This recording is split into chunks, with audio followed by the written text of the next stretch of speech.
worst possible thing you could say when you walk into a car dealership. I spent 5 years with Mercedes-Benz, 5 with General Motors, and the worst thing a person could say when they walk in is, if you could just get me to this payment, we got a deal. So your loan's probably still like 19, which means you got to pay to get out. You're upside down. It's called negative equity.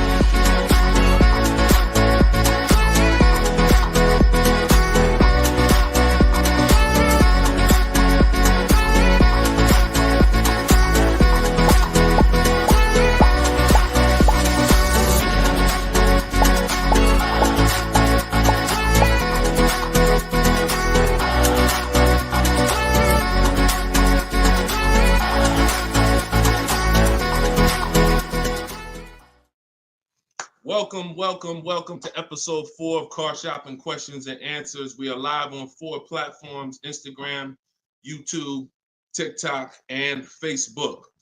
Okay, we already got people asking questions on TikTok. As you come in, we do these shows at 12. Hold on, I want to give my camera time to focus because I'm doing a lot of moving. We do these live shows, it'll focus in 1 second, at 12 p.m. and 3 p.m. Eastern time. Hold on, I'm out of focus. There we go. 12 p.m. and 3 p.m. Eastern time. Now, we broadcast these shows throughout the day because a lot of people can't make the live broadcast. You want to tell your friends about it. If this is your first time with us, you've never been on a live with us before. Oh, wait, hold on. They're saying that hold on, can't hear. No sound. All right, hold on. Let's see. How about that? We're good on TikTok? Let me make sure we're good here on, give me a clear if we're clear on Facebook now. Give me a clear. We always got to do the housekeeping, y'all, and I need your help. Before we get busy, let me know audio is good. I see we're clear on TikTok. How are we on Instagram, on YouTube, on Facebook? All right, perfect. I see the thumbs up just came through. Okay, so this is episode 4. We do these live shows 12 p.m. Eastern time and 3 p.m. Eastern time. So you'll see the broadcast throughout the day, but if you want to actually be live with us, then you want to join us on any of the 4 platforms at one of those 2 times: Monday, Tuesday, Thursday, and Friday. So we are live. My name is Deshone the Auto Advisor. I am the author of the digital book, Cars from Home, 7 Steps to Saving Time, Money, and Avoiding Dealerships.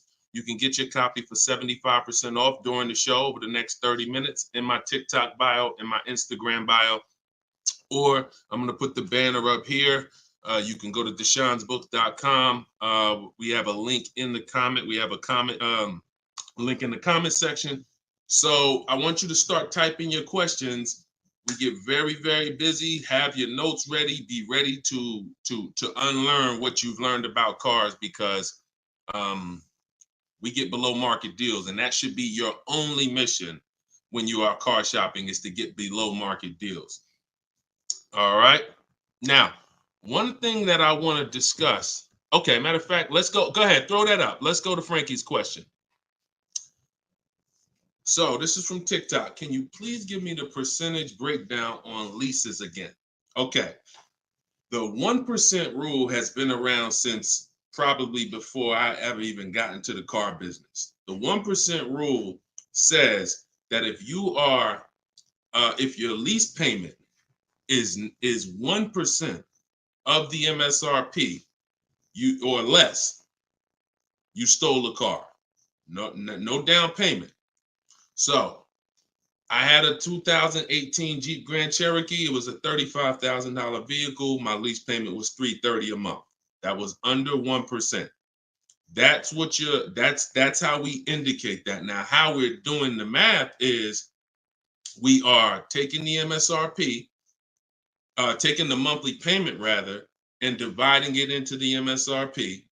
For example, $330, which was my payment, into the MSRP, which was $35,000, and then that gives us 0.009%. 0.009%. Good afternoon, Vivian. Good to see you.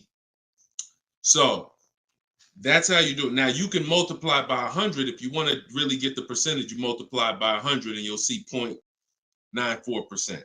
So that has been around for a long time. Shout out to the sharers. I see you, Frankie. Thanks for sharing. Please DM me too. I'm still waiting on ideas for what we could do for the people who share the broadcast. I mean it. We want to make sure we are rewarding people who share, tag, people who invite people to the broadcast. So DM me these ideas. Those are the only DMs I'm looking for because we get too many DMs to really respond to them. We get probably 50 to 100 a day. So we can't respond to all DMs, but those are the ones that I'm looking for. Okay, shout out to everybody who shares. Now, that's been around for a long time. That's how you know you stole the car. It's not even a question now that we still need to get offers because like this is Freener right here. This is why you never want to get excited about one offer unless it's the lowest bid. Here's why. Freener, she just got a, hold on, I'm putting it up here on the screen. She just got a 0.88% lease on a Jeep Grand Cherokee hybrid anniversary edition. $65,000, $65,950 was the MSRP. Her best bid was $579 a month. She's in the video library. She has what we teach. Getting bids. See, so sometimes you could look and be like, oh, this offer looks really, really good. Should I take it? Not if it's not the lowest bid. It must be the lowest out of at least 5 offers. Because what I always tell you is 80% of dealers are overpriced. They're going to overcharge. So that's how you know if you won. Now we had to come up with something. When I started teaching people about leasing, I said, oh, shoot, some of you going to go out here and you've been buying your cars and you're going to walk into dealers and you're going to get a lease and you're going to think it's good because you're still paying less than somebody who actually bought. But we had to come up with something that was showing you when you were overpaying for a lease. And so I started doing some math because I love math. And once I worked the math out, I said, okay, how much are we paying before we're paying too much for a car we're giving back? 1% is the steal. But what's the limit? And I started looking at how cars depreciate, how much car, if you bought it, how much the car would depreciate. And I came up with 1.5%. So when we look at the same vehicle that is, let's say a $40,000 vehicle, for example, 1% is $400 a month or less. 1.5% is $600 a month. Now, what you look at is the total you're paying over the 3-year lease. 600 times 36 months, that's 21.6. So when you take $40,000, you add your taxes and everything, you're probably going to end up about 44.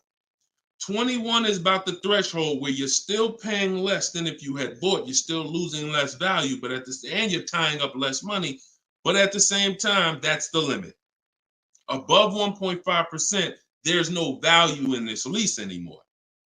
And that doesn't mean we go buy the car. That means we look at competitors because competitors do offer more aggressive lease pro. Every single vehicle, you guys, and there's over 400 of them, has a different lease program. Sometimes even the trim level is different. The Touring has a different lease program than the Limited. So we don't deal with overpriced leases. And so that's why I created the 1.5% rule. That's how it became to be, based on the fact that I knew a lot of people, as they unlearned that bad advice about leasing, as I taught it and as they heard it from other people, they were going to go and get leases. And it's important that you know when there's no value in a lease and you shouldn't be accepting a lease. And that doesn't mean, and look, let me be very clear. That does not mean, that's why I explained the first part of this question, of this answer. You don't walk into a dealer and say, hey, I'm trying to get under 1.5. You don't walk into a dealer and get a lease quote and then you say, hey, well, look, I got to be under 1.5%. No, you're doing this wrong. Again, my mindset and what I'm trying to get you to use is Cars from Home, where you should be, the only reason you should be in a dealership is to test drive cars. if you're buying new cars or leasing. Test drive, you're in and out of there in 20 minutes. The next time you're back in a dealer is another 30 minutes to pick up your car if they don't deliver. That is the only reason. We never talk numbers in a dealership for a new car or a lease. Are we clear on that? These are rules where it's like, if you want to use what I teach, and I want you to use it so that you can get the results that Frina got, that Danielle got, that we've worked with over 8,000 people in the last since 2021. I want you getting those results. And in order to get them, you got to know what the boundaries are. Deshone says we never talk numbers in the dealership because you have no leverage there. Your leverage is at home, in control, communicating with multiple dealers, and where you can't get emotional. Okay? Clear? So that's the 1% rule, and that's the 1.5% rule, Frankie. Great question. Okay, shoot the next one in, Dolan. Great question. All right, this is Tony on Facebook. And remember, look, y'all, we are live right now. So some of you have seen the rebroadcast, and you're like, Deshone, okay, this is 3 p.m., 12 p.m., we're live. Okay, so this is the time to ask your questions. You're not watching the rebroadcast, and this is also the time to tag a friend and make sure they're here so they can get their questions answered. Shout out to the sharers. And could y'all keep tapping the screen on TikTok and running those likes up?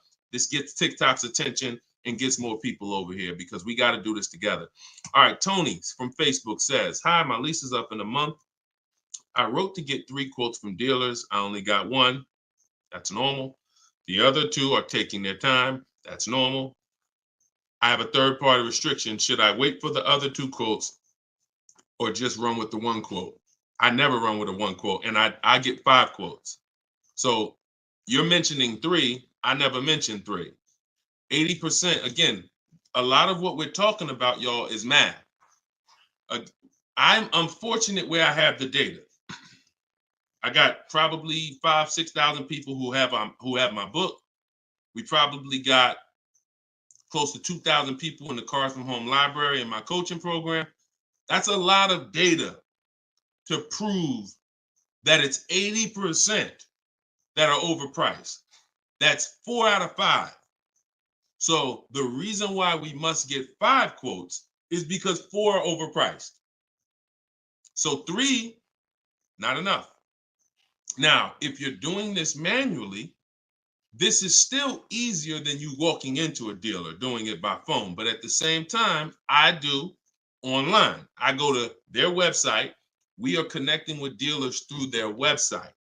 You don't want to do this with third-party websites that say, hey, we could connect you with multiple dealers. You don't want that because now they're trying to sell your information to the dealers, and this is not what you want to do. You want to create a Gmail account specifically for shopping. We go to 25 dealers' websites. In my book, I link you to all the dealers so that you can just put in the zip code, and then it'll pull up all the dealers around you for every brand. But you can do this yourself. You can go there and you can actually you go to each dealer's websites. We do a copy and paste message. I have a template that I use that the people who follow my stuff use. And the template you need to tell them exactly what you want and what you're open to. Colors wise, this is why we build our car. We always build our car, go to the website, build the car, because we tell them exactly what we want and what we're open to. This takes us 20 minutes to contact 25 dealers online, copy and paste. We're telling them what we're looking for. Hey, these are the colors I'm open to, blue, black, or silver. These are the trim levels I'm open to, limited or touring. We're telling them this is these are the package, these are my must-haves.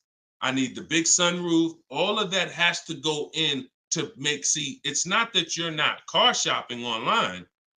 You're just now you're car shopping against people who their job is to make money. And so if you don't have what I'm telling you I've responded to hundreds of internet requests when I work for the dealers. If you're here for the first time, type a 1. If this is your first time ever being on a broadcast with us, type a 1. I want you to know a little something about me. I was inside car dealers for 14 years, responding to these quotes. So The reason why I'm giving you the exact strategies is because I know there's so many things that you're not trained to give the dealership that they need.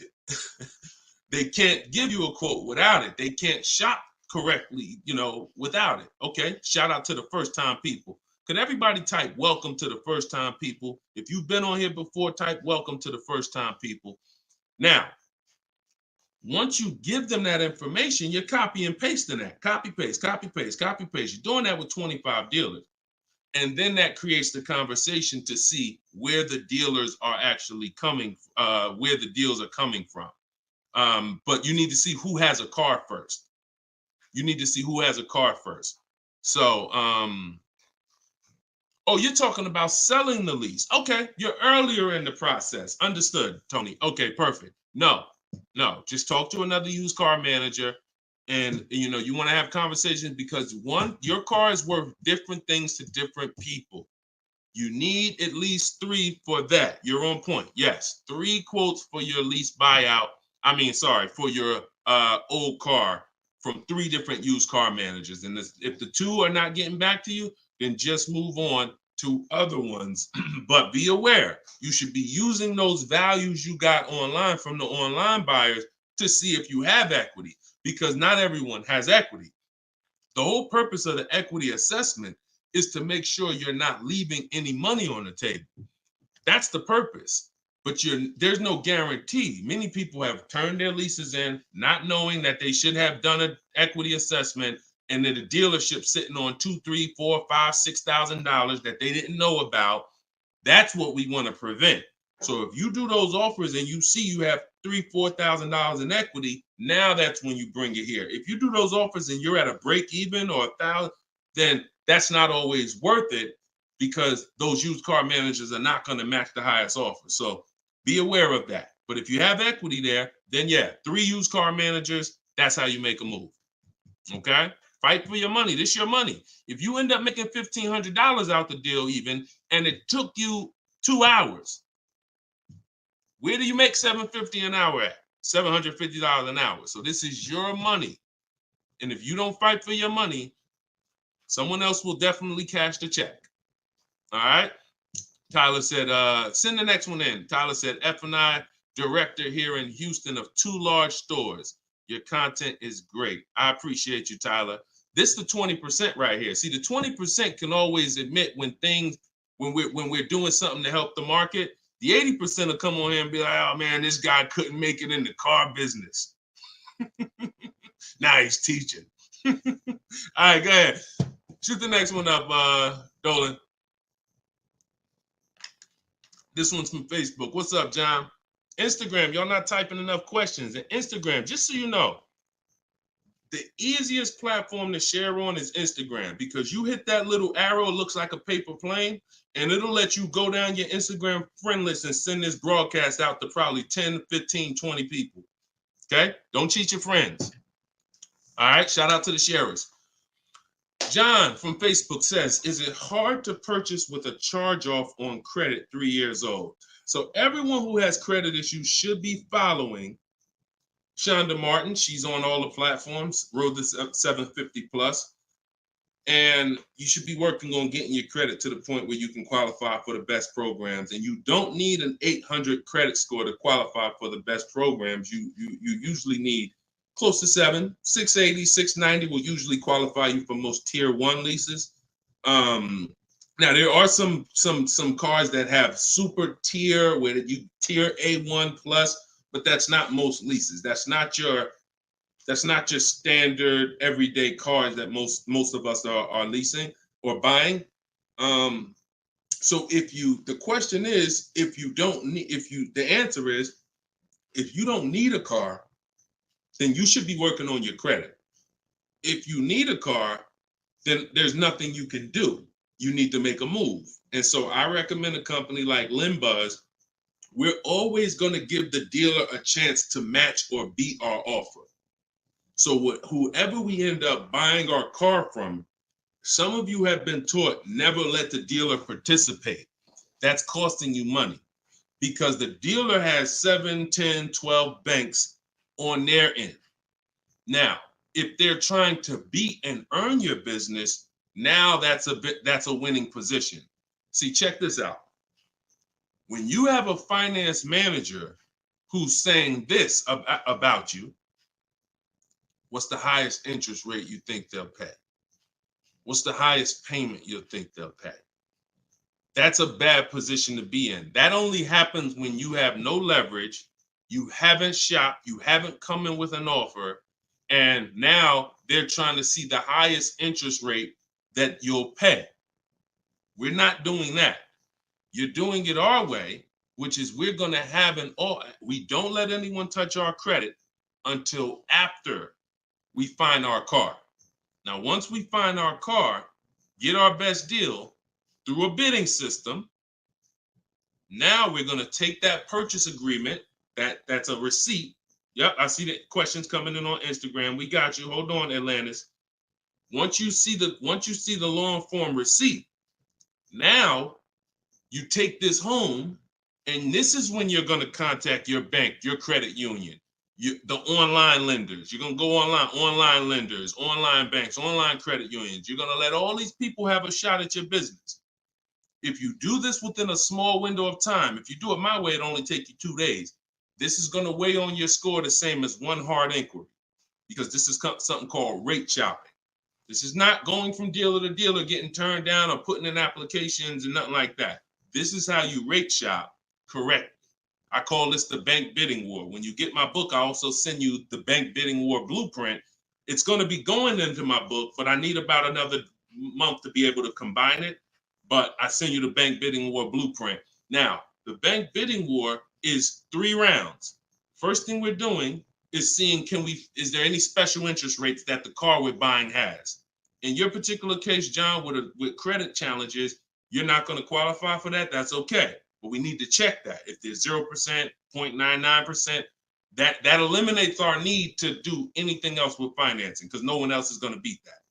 Second part of the round starts, there's 3 rounds to the bank bidding war. The second part comes after we find our car, and it's what I just broke down. When we come home, we let all these banks, these lenders, online credit unions run our credit, and so they're bidding and submitting us their loan offers. Now, the third round is the dealer. That's when we're going to call the dealer who we reserved the car with and say, hey, I got 6.29 from this bank. If you can beat it, I'll give you the business. Now, this is the big difference, you guys. When you have a finance manager who's trying to beat your offer, who's calling their banks and saying, hey, I need to get 5 point something because this person already has 6. That's leverage. When you start bidding, like I'm teaching you, like what's in my book, like what's in everything we do, in my videos, everything's a bid. You have the leverage.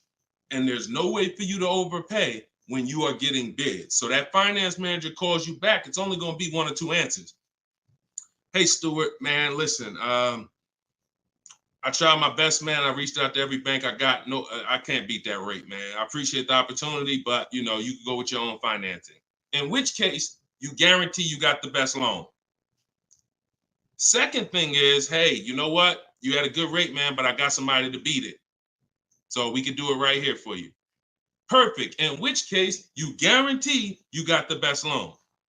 See, you don't have enough people competing for your business. That's where your buyer's remorse is coming from. That's where your lack of confidence is coming from.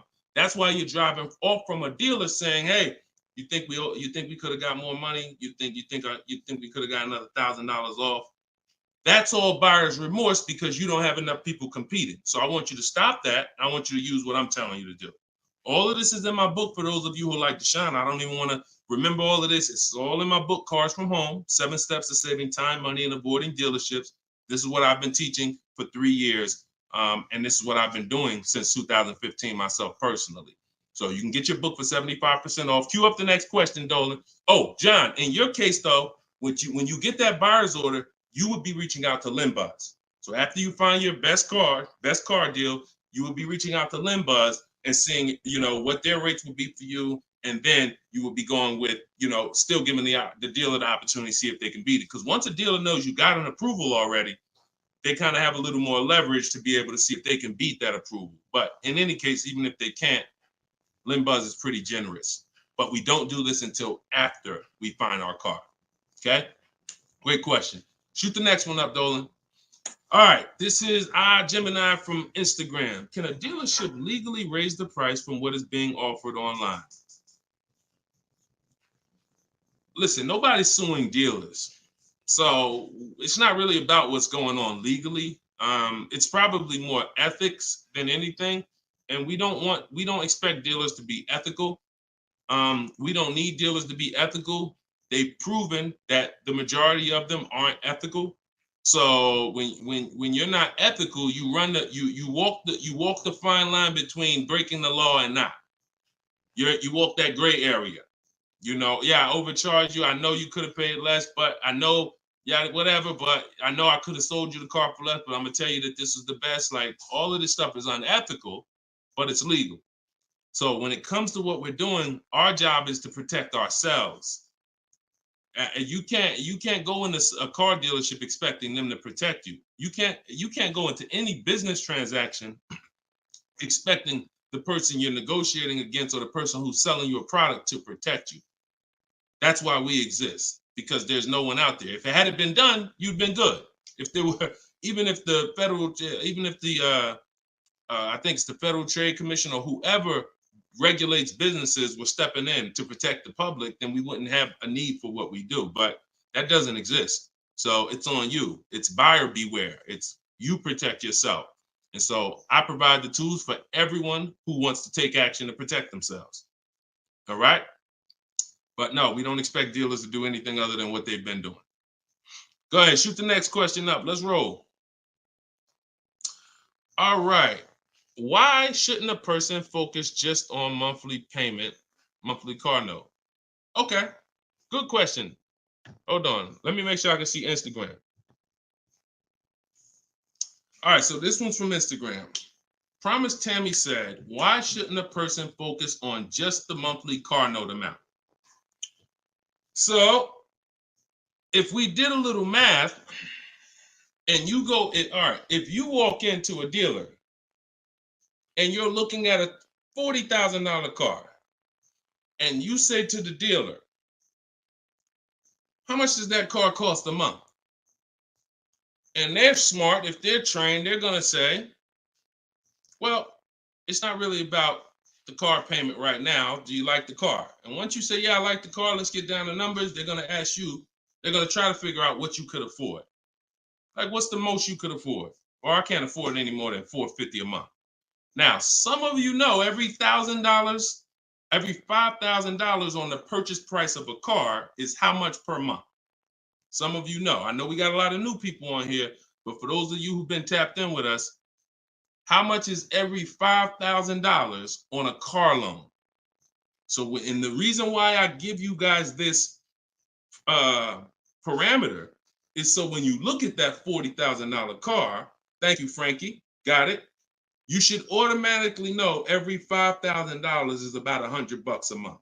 Yep, you got it, Michael. All right, I see you. We got people tapping on every platform. Good job, Carmelo.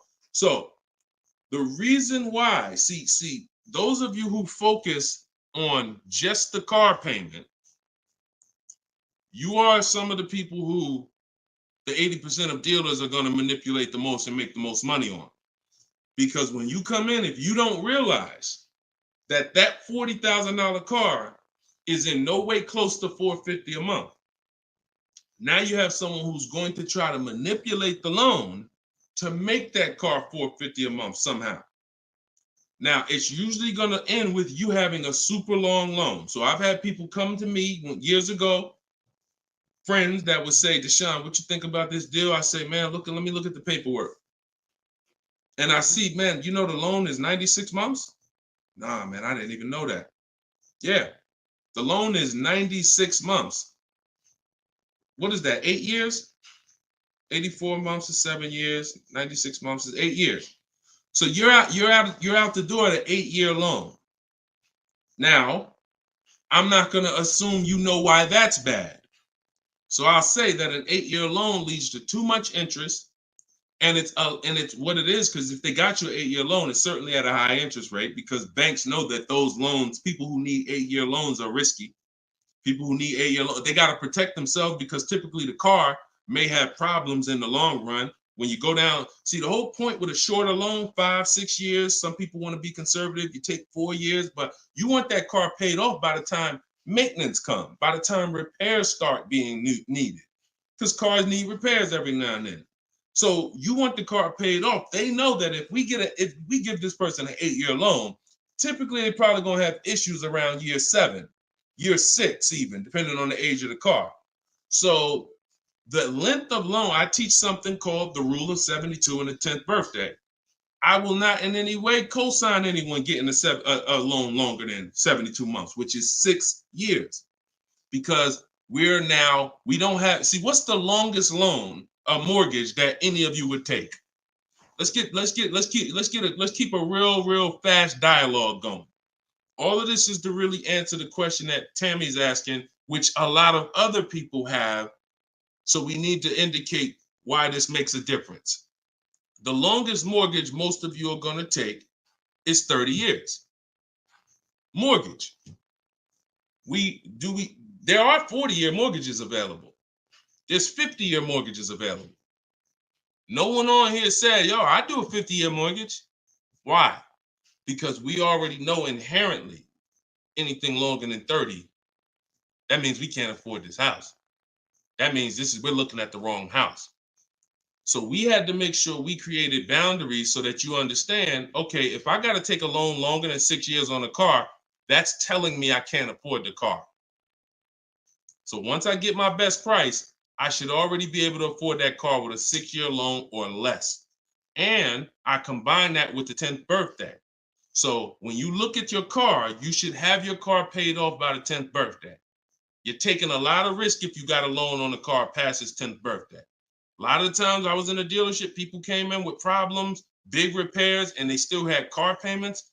Car's 10 years old, 11 years old, and they still got car payments. You could run the risk of being in trouble because that car could be in the shop. Some of you have experienced this. Car's in the shop and you still got a monthly payment due every month. Now, this is disaster, and that's what we're trying to prevent. That's why we don't focus on the monthly payment. When we're purchasing a car, we are only focused on the price of the car. We need to, before we even think about monthly payment, how about this? We need to make sure we're getting the car for the lowest price possible. Because some people go in and like, hey, the car's 40 grand. Well, what if another dealer will sell it to me for 35? Once I get the lowest price, then I'm concerned with what my monthly payment is going to be. So there's steps to this. But yeah, don't focus on monthly payment and just stay committed to what we're teaching, and you'll learn and you'll see why, even more information of why that's bad. But we want you to understand the numbers. Okay? Typically, you focus on monthly payments, you don't quite understand the numbers, but you will. All right, this one's from TikTok. Can you give us some tips about co-signing? Ooh, I have a very, very, very strict rule when it comes to co-signing. Now, some people, you're not going to like this. Some people will tell you this is bad advice. It's just my opinion. I've seen tons of horror stories. I've seen people walk into the dealership. I've seen young people who will co-sign, who will use up people's credit, co-signing, and just burn them, because no one cares about, if you don't care about your own credit, you certainly don't care about someone else's in a lot of cases. So, but I do have some rules, because sometimes it's gonna make sense. When you can pay, if a person does not pay, then you're good. Example, my daughter, we're gonna get her a car. I'll co-sign only if I can pay the note if she doesn't pay. So let's say she's working, she's paying X amount per month, I'm co-signing, but if for example, she loses her job, anything happens, I can pay if she doesn't pay. That could be for the spouse. If they don't pay, I will pay it. As long as that's the rule, then you're protecting yourself, because where you get in trouble at is if you can't pay, if they don't pay. He told me he was going to pay it. He's missed 2 payments. Your credit doesn't get, no, they don't care. So you got to be willing to say that. This has to be a person that I'm willing to pay if they don't pay. That means I got to have that type of relationship with them. Or if I can't pay, if they don't pay, I'm not co-signing, because I cannot depend on things that will go wrong. Life will happen. And then I'm sitting out here and my credit was 700, 750, 800. Now it's 620 because they missed 3 payments and I'm struggling to get this car back from them. Okay? Those are my hard rules on co-signing. I don't deviate from them. And those are typically rules that if you follow them, you're going to be safe. Okay? All right. Shoot the next question up, Dolan. Diana said, my brother asked me to co-sign. I told him, hell no. Listen, that's it. Listen, people will ask you to co-sign quick as, listen, people will ask you to co-sign like they just asking to borrow sugar. Hey man, can you co-sign this loan for me? No, listen. It takes a while to build up great credit, and it takes seconds to destroy it. Nicole from Facebook said, are you able to negotiate third-party restrictions in a new lease? So these are two separate things. The third-party restriction is the selling of the old car, not the new lease. We're not mixing these two. So we're gonna, the people who work with me, you're selling your old car independent of the new deal. The new lease is its own transaction. We split everything we do into separate transactions. See, the car business has taught the public to give them up to 3 transactions. Buying a car from them is one transaction. Getting a loan from them is a second transaction. Letting them buy your old car, which you call trade. We don't use that word. That's 3 transactions. There's money in each transaction. There's money in each. That's why there's companies that only want to give you loans. They don't sell cars. There's money in loans. There's companies that only want to buy your car. They don't care about selling your car right now. There's money in buying cars. So you need to separate these transactions if you want to maximize each. There's no way for you to save the most money without maximizing and looking at each part of your deal as its own separate transaction. So if I have a third-party restriction, I'm doing the equity assessment. A third-party restriction is, some of you have leases. We always need to see if there's any equity in our lease before we return it to the dealership.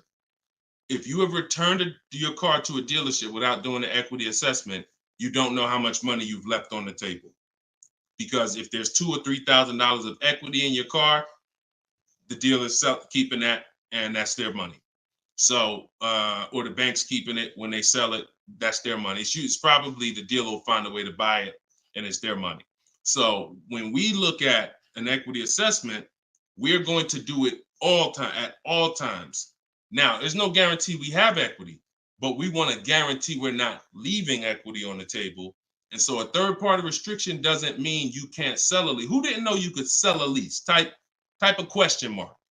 If that's new to you, this is your first time hearing this, you've been leasing, and you're like, Deshone, I never heard about selling leases. I had no idea this was a thing. Type a question mark if this is your first time hearing that you could sell a lease. Okay. Fish Guy Rodney. Okay. See, so more information is coming out. Okay. Fairy Godmother. Okay. Emil. Okay, I'm sorry. I just tore your name up. Sorry. So as you change Shamir on Instagram. So when we look at this, we got to see that the things that we don't know cost us money. So now it's like, once they saw people, because we helped out probably thousands of people in the pandemic sell their leases, used car values, resale values were crazy. So we had people making $5,000, $10,000, $12,000 selling their leases. I sold my Jeep Grand Cherokee lease. I made $8,900 after I drove it for 42 months because I extended the lease and then I sold it. My mother, she drove her car. She made $10,200. Now those numbers don't exist anymore because values have come back down. But there's still people who are going to make 3, going to make 2, going to make 4, depending on your car. Now, every car doesn't have equity. But when it comes to the third-party restriction, they don't say you can't sell. They limit who you can sell to. You must sell to a local used car dealer. To a local dealer of the same brand. So if you have an Audi, you must sell to an Audi dealer.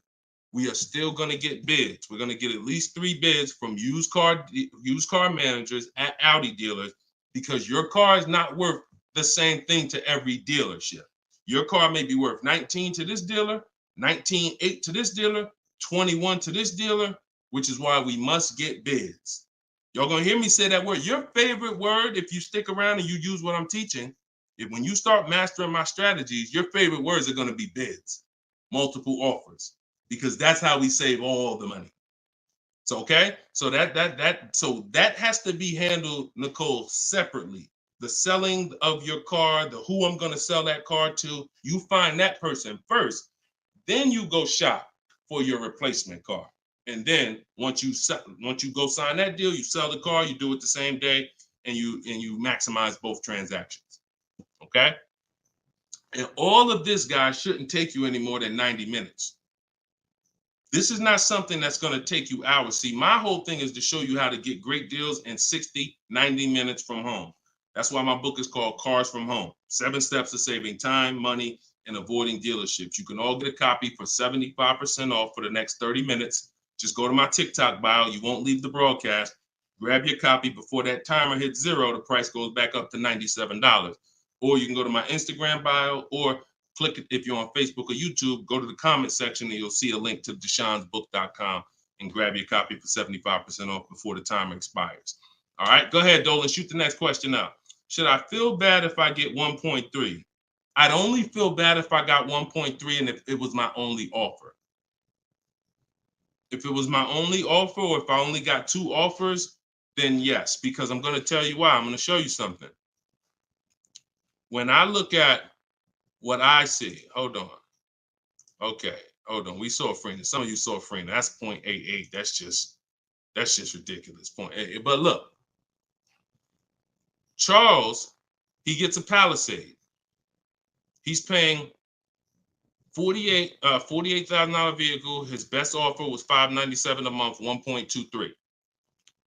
Now, look at and sometimes people who are getting phenomenal, who are looking at cars that are super, super popular, they'll go a little further, and he reached out to 35 dealers. Now, I want you to pay attention. Some of you, the average person, only shops 2 dealers. My strategy is I teach 25 to 5. But once you see my copy and paste system, which is in my book, I have a copy and paste system where we're on their website. You'll see that I could talk to another 10 dealers. It only take me 10 minutes to open up contact with another 10 dealers. We always use a separate email. Do not contact dealers from your personal email. I'm warning y'all. It's not going to work. You're trying to go through your work email, and then you got your personal stuff, and then you're seeing the car dealers. Don't do it. Create a separate Google email, and that's how we do it. So he said, I reached out to 3,500 dealers, got 10 quotes back. So that $597 a month, 1.23 is the best out of 10. So so I always tell you, when you do it right, you're going to see offers that are $150 to $200 a month more. That's when you know you've exposed the 80%, and that's when you know you shop the right way. If you don't see that type of spread minimum, you haven't shopped enough offers. So that's the only time I would feel bad, GKA, is if I didn't get at least 5 quotes, because I don't know if 1.3 was the best.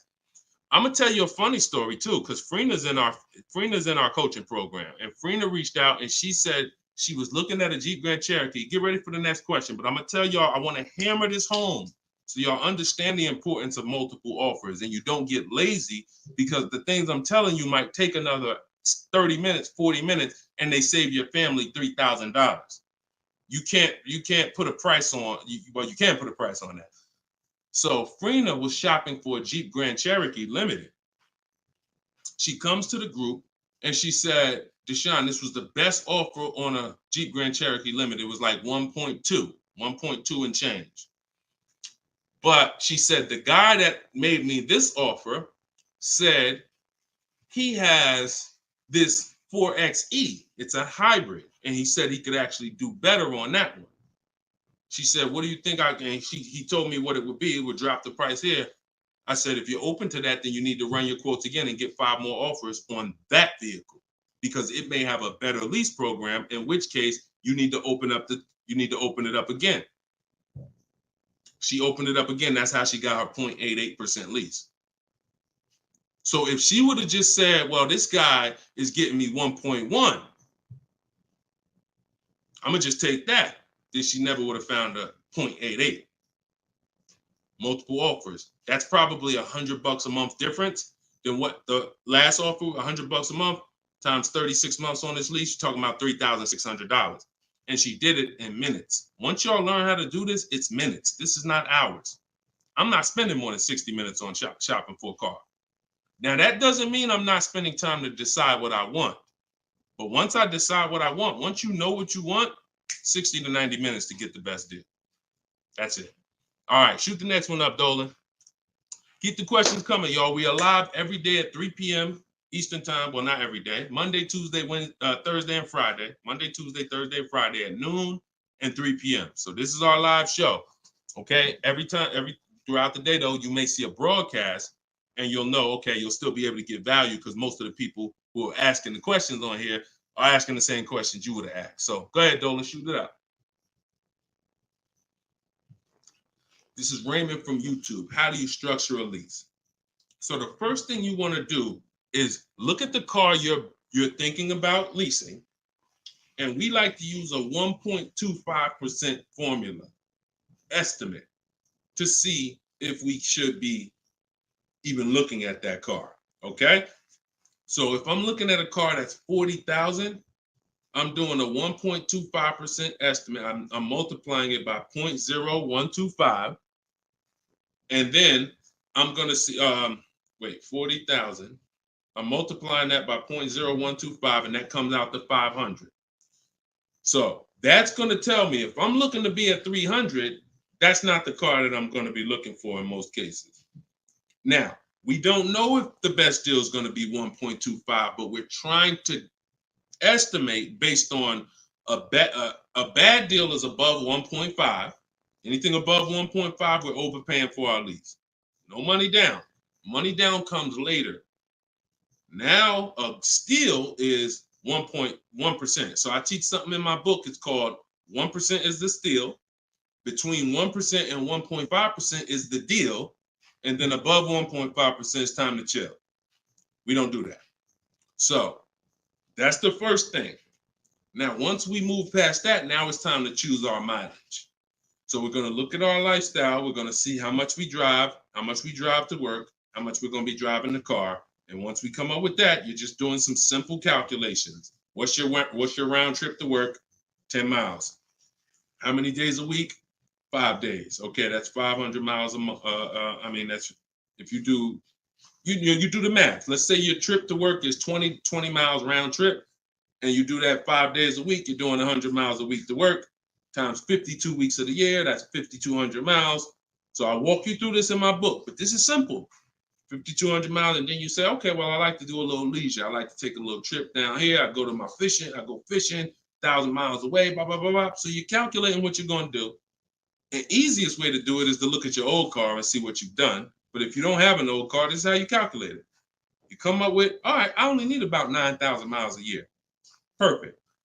All of our leases, we shop our offers with 12,000 miles a year. That's your average miles. That's what we want to base our formula from. So whenever we reach out to a dealer, we do this online. As I said, everything we do is online. Once we do this, we're shopping multiple dealers and we're telling them work us up a lease quote. First month's payment total out of pocket. If you were on the last show earlier, we talked about we don't say down payment anymore. We say total out of pocket, TOP. Everybody who's clear on TOP, if you were on the last broadcast, type TOP. If you weren't, TOP is total out of pocket. That means only thing I'm giving you for this offer right now is my first lease payment, and I'm driving off. Total out of pocket. We're not saying down payments anymore. Okay? So now, we're structuring our lease with first month's total out of pocket, 12,000 miles per year, and that's how we're sending the offers out to the dealers. All online, all copy and paste. These are all templates I have, but I have templates where you just fill in what you want, blah, blah, blah, all in my book. There are links, there's templates, but if you're going to do it your way, that's fine, but this is how you do it. And you can sit in your computer and just copy and paste. And now you're looking to get 5 quotes. That is the mission. 5 quotes, and that's it. That's how we structure our leases. Once you're done and you get your best quote, Now that's when you adjust your mileage. So once you identify the best dealer, the winning bid, now you're going to say to that dealer, hey, can you adjust the offer to 10,000 miles a year? Can you adjust it to 18,000 per year? Can you adjust it to 25,000 per year if you're a high mileage driver? And you adjust it from there. But that's it. You do this over and over, rinse and repeat. Rinse and repeat. All right. Great question. Shoot the next one in, Dolan. All right. Shout out to the sharers. Thank you, Liba. I see you. Thank you so much. This one's from Preston on YouTube. What is the best way to finance a car out of state? It's no difference. It's really no difference. We're going to find the car. We're going to get the buyer's order. We're going to have them. Now, the thing about a used car, if it's a used car, we got to test drive the car. So what you may want to do is if you're picking up a car out of state, you may want to go there, lock up the car, grab a cheap hotel for the night, stay there, because you don't want to eliminate the bidding process. The bidding process is your bank, your credit union, online banks bidding, and then dealers bidding. The dealer who you get the car from, they're bidding against that. Some of you don't really understand how much money is in finance. On a $40,000 loan, 2 points on an interest rate could literally be $2,500. So we got to understand there's a lot of money in loans. So if I'm driving to pick up a car out of state, what I'm typically going to do is go test drive that car. If I like it, I'm locking it up with a deposit. I'm taking that buyer's order. I'm gonna go back, depending on how far it is. If it's 3 hours away, I'm probably not gonna drive home and then come back. Depends on you. I'll probably just post up in a hotel. Go do my financing online. Let all these banks and credit unions run my credit so I can get their offers, and then I would call the dealership the next day and say, hey, this was my best offer. If you could beat it, I'll just come get it from you, and that's it. I'll spend $50, $60, $100 on a hotel to save $3,000, $2,000 on interest on my interest rate. But everything else is the same. So we can't be scared to go out of state. If many of you who are using what I'm teaching, you're going to see. Look at Eddie. Who was Eddie who drove? Hold on. Short conversation. John, hold on. Market. Trying to think. I'll see many of who I'm going to share with you. You'll see they'll say when they're picking up their car, I'm driving 45 minutes. I'm driving an hour and a half away. Look at Sean. Perfect example. Sean, he's also in our coach. Now, I don't want you to think, I got to be in Deshaun's coaching program. There's just some people who are. The information's in the book. We got the video library. For those of you who are like, okay, I like videos to go along with the book. That's fine. I link you to some videos in the book. But then there's some people who coach with me and I can talk personally to them. So Sean comes on here and he comes into the group. He said, he sends this. Look at the amount. He said, I'm looking at some advice on this F-150 Lightning XLT. It's a $73,000 truck. The dealer discounted it $4,900 and then revealed that there was a $15,500 rebate. His total savings is over $20,000 off this truck. So I'm like, all right. Now me, being who I am, I don't know if that's the best. 2015, I sold 2 Maybachs. They had $20,000 rebates on it. So we don't know if this is the best. I haven't seen, this is what I said to him. I haven't seen the other offers yet, but I'm assuming you got at least 5. You're saving over $20,000 on this with this discount and rebate, but the only way to know is to compare to the other offers. See, I'm not going to get excited about this deal until he tells me what I'm about to read to you. That's when we get excited. He said, guess I could have put a little more info on here. Yes, I got about 15 quotes. You see the difference? This is what I want you to get. BK Dollar, this is what I want you to get. Liba, this is what I want you to get. Everybody watching, the money is in multiple offers. The reason why you're not saving, you're just not getting enough offers. So he says, I ended up expanding my search to 150 miles outside my area to find this deal. He said, I couldn't find, watch this, I couldn't find anything under MSRP in that first search. So think about how I'm telling you, the local dealers know when they see your zip code, they know, okay, some of them, all right, we don't have to do too aggressive.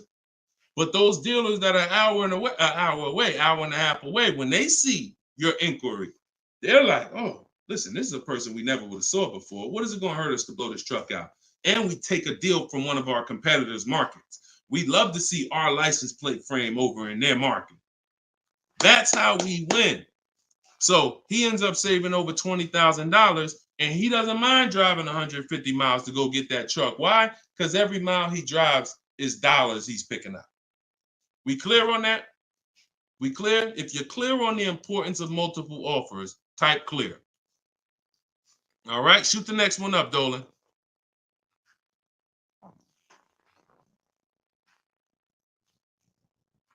Okay, this one's from Instagram. Atlanta's Black Gabriel, or Gabrielle. I think it's Gabriel, my fault. So, in the market for a new Chevy or used Chevy Malibu, what's the best route, leasing or financing? How many years are you keeping the car? If the answer is 8, then you should be buying. If it's at least 8, see, I teach something. My book is called Cars from Home, 7 Steps to Save Time, Money, and Avoid Dealerships. Everything I do, when you go, the video library that we have, your best deal in 7 days, 7 steps. These are not going to change. The first step is the foundation to your deal. The first step is the foundation to your deal, which is lease or buy. Because you cannot get a good deal if you bought when you should have leased. It's impossible, because the amount of money you're going to pay on the purchase is going to be too much if you buy brand new. And if you buy pre-owned, it's going to be about the same amount you'll pay. So when you buy, if you're not keeping your car 8 years and you buy a used car, 3-4 years old, and then you trade it in 5 or 6 years, you're going to pay the same amount or even a little more than someone who got a great lease deal and drove brand new vehicles. So it's all about how many years you're keeping the car. If you're keeping the car, if you're like Deshone, there's no way I'm keeping the car 8 years. That's not my style. Then you should be shopping from this day forward for aggressive lease deals. Now, once you find a car that you love, or if your spouse says, you know what, I don't switch cars like that. I keep a car 8, 10, 12 years. Then we purchase for them. We're going to purchase. But for those who are not keeping their cars 8 years, you are losing thousands and thousands and thousands of dollars not leasing cars. Thousands, thousands and thousands and thousands and thousands. All right? That's the 8-year rule. It's the most important question. It's the first thing you ask when you are car shopping and you're ready to car shop. How many years am I keeping this car? 8 or less, we lease. Less than 8, we lease. More than 8, we buy. That's how we avoid the depreciation. So go ahead. It's a hard rule. You want a follow-up question to that, or anybody want to? Because I know some of you are like, Deshone, I was taught never lease. Whatever. You want to follow up to that question? That's perfectly fine. But that's the rule. And it's the rule based on money. I've seen thousands of scenarios, and I spend years and all my time shouting from the hills so people could understand how much money they're losing by not getting good lease deals or not leasing at all. Okay, go ahead, shoot the next one up, Dolan. Okay, this one's from TikTok. All right, Peyton. Do dealerships finance used cars too? Yeah, sure. Absolutely. But we don't finance, dealers are our last offer for financing, never our first. So what you should do is you should go watch the replay from earlier, episode 3. This is episode 4 of Car Shopping Questions and Answers. We do these lives Monday, Tuesday, Thursday, and Friday, 12 p.m. Eastern time and 3 p.m. Eastern time. For those of you who are like, because I want you to be able to tell your friends. Today, some of you are going to run into people who are car shopping. You need to be telling them, hey, you got to check this guy, Deshone the Auto Advisor. He does this show, live show, 12 o'clock, 3 o'clock, Monday, Tuesday, Thursday, and Friday. But you want to watch episode 3 where we went into detail about how we don't finance. In fact, early, I think we talked about it early on this episode. Your financing should be independent from the dealer. The dealer should be your last offer for financing. Because what you're asking for, that's 2 transactions. You're giving them 2 transactions of business. You're giving them the purchase of a car, and then you're giving them the selling you of your loan. So what we do is we separate these transactions and we get bids for each. So the only way I'm dealing with a dealer, the only way you're going to be dealing with a dealer is if they've won the bid, which means if I'm looking for a used car, you won the bid out of all the used cars. Like, all right, give you an example. This is Vincent. Vincent got a 3-year-old Lincoln Corsair, premium trim level, under 45,000 miles, clean Carfax, inspection, all from the comfort of home. I'm reading what he put in our group. He was targeting to find a discount of 30 to 35% from the MSRP. This is something that no one is teaching you guys about what you need when you're purchasing a used car. If you're going to be purchasing a used car in the future or your next car, or if you bought a used car in the past, type the letter U. Type the letter U. If you're going to be purchasing a used car, or if you have purchased a used car in the past, I'm about to give you something that you have never heard before, but it is no way for you to know you got a great deal until you start talking the way Brandon talks here. You notice he said 30, he was targeting to find something 30 to 35% from the MSRP. In order for us to know, I see you, Shelby. I see you, Emma. I see you, Katarina. I see you, Raymond. Okay, perfect. Atlanta's Black Gate. All right, a lot of people. Okay, so when you are shopping for a used car, let me tell you a story, give you an example, all right? So I was shopping for my pre-owned Infiniti truck 3 months, a little over a year ago. I narrowed it down to 3. Now, I narrowed it down based on title history, service records, accident history. We talked about this in the last episode, episode 4. Title history, service record, episode 3 rather. You can see it on YouTube. And if you're on YouTube, please make sure you subscribe and please hit the like button. It matters because that shows the algorithm that we talking business over here, that more people need to be here. So when I narrowed this down now I get to I think I narrowed it down to my top 4. They were all white. They were all within 30, they're all within $1,500 of each other. Now, here's the problem. This is where it gets complex for you. Because I'm looking at one that they're asking 30,000 and change, one they're asking 31,000, one they're asking 31,800. You know, they're all within $1,500, $2,000 of each other. Similar miles. On the outside, they all look similar. Without knowing, I created something called the true value percentage. What is the true value percentage? It's not what the website says is a good deal. It's the percentage off of what the vehicle was when it was brand new. So I pulled the window sticker for each of these vehicles. I pulled the window sticker, and what do I see? Now I teach you how to do this in my book. I teach you this entire process, but I'm walking you through it. Exactly. I pull the window sticker. You can get it from Carfax, depending on if Carfax has a deal with that manufacturer. Carfax has window stickers. Now, what do I see? One car is 46,000 when it was brand new. Now they're asking 31 and change. Okay. One car is 48 when it was brand new. They're asking 31 and change. One car was 52 and one car was 54.5. That's the one I got. So you see how in one instance we were confused. You would be confused. You sitting here like, yeah, Deshone, that's hard because they all look the same. They all similar price. How do we know? Once we find out the original MSRP, not only do we find out what the original equipment is that's in the vehicle, which is helpful. I wanted to know this is an Edition 30, got all these special features. That's helpful to know too. But more important than that even is to know that that car was a $54,500 car that they were asking $31,800 for, which means I got a 42% discount. That is something we created called the true value percentage. And that's how we make sure we choose the right used car when we're ready to pick the final one. This is what we do here, y'all. If you this is why, like, this is why we've been blessed, because God knows we're giving you the information you need to win with. So all of this is in my new book, Cars from Home, 7 Steps to Saving Time, Money, and Avoiding Dealerships. If you want it all in one place, you can watch the show. You can watch my free social media videos. I got hundreds of them. Or you can say, Deshone, I'm going to get this it's 75% off in my TikTok bio. It's normally $97, but you can get yours for 75% off.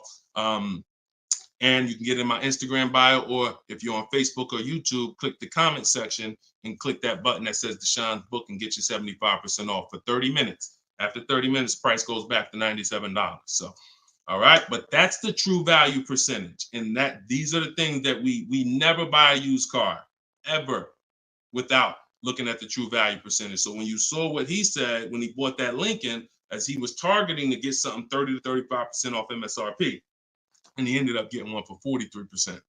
So that's what you need to know. Go ahead, shoot the next one up, Dolan. Great questions today. All right, Raymond on YouTube. Does it make sense to buy an existing lease? So when you're buying a lease, all you're doing is buying a used car. That's how you got to look at it. It's a used car. It's just, it may be your car. If you're buying your lease out, it's a very different. See, what I see most times is people want to buy their lease because they don't know how to shop. Because there's deals out here. We've been making deals since the pandemic. I started our video library. We started that in 2021, November, middle of the pandemic, when people were paying ridiculous prices over with the 80%. They were cashing the biggest check they've ever cashed in their lives. Like in their lives, they were like, and we were getting deals all since then. Felicia came in. She was our first person in our program who got a BMW. She saved $1,950 January 2022. And so we when you get bids, you reveal. That's why we don't pay attention to nothing out there. I don't care what anyone says, what any dealer says does not matter to me. That does not matter, because I know that if we got deals all through the pandemic, oh, forget it. That's why this market, we're killing it even more. So, you know, if you're buying your lease because you're keeping it another 8 years, you say, man, Deshone, I used to lease, but you know what? I really want to buy something that I could keep for 8, 9, 10 years. Then sure, buy the lease. But if you're not doing that, then you're moving from a lease mindset, which is I'm driving great cars, brand new cars, always under warranty in most cases, latest and greatest features, low payments, pennies on a dollar compared to people buying.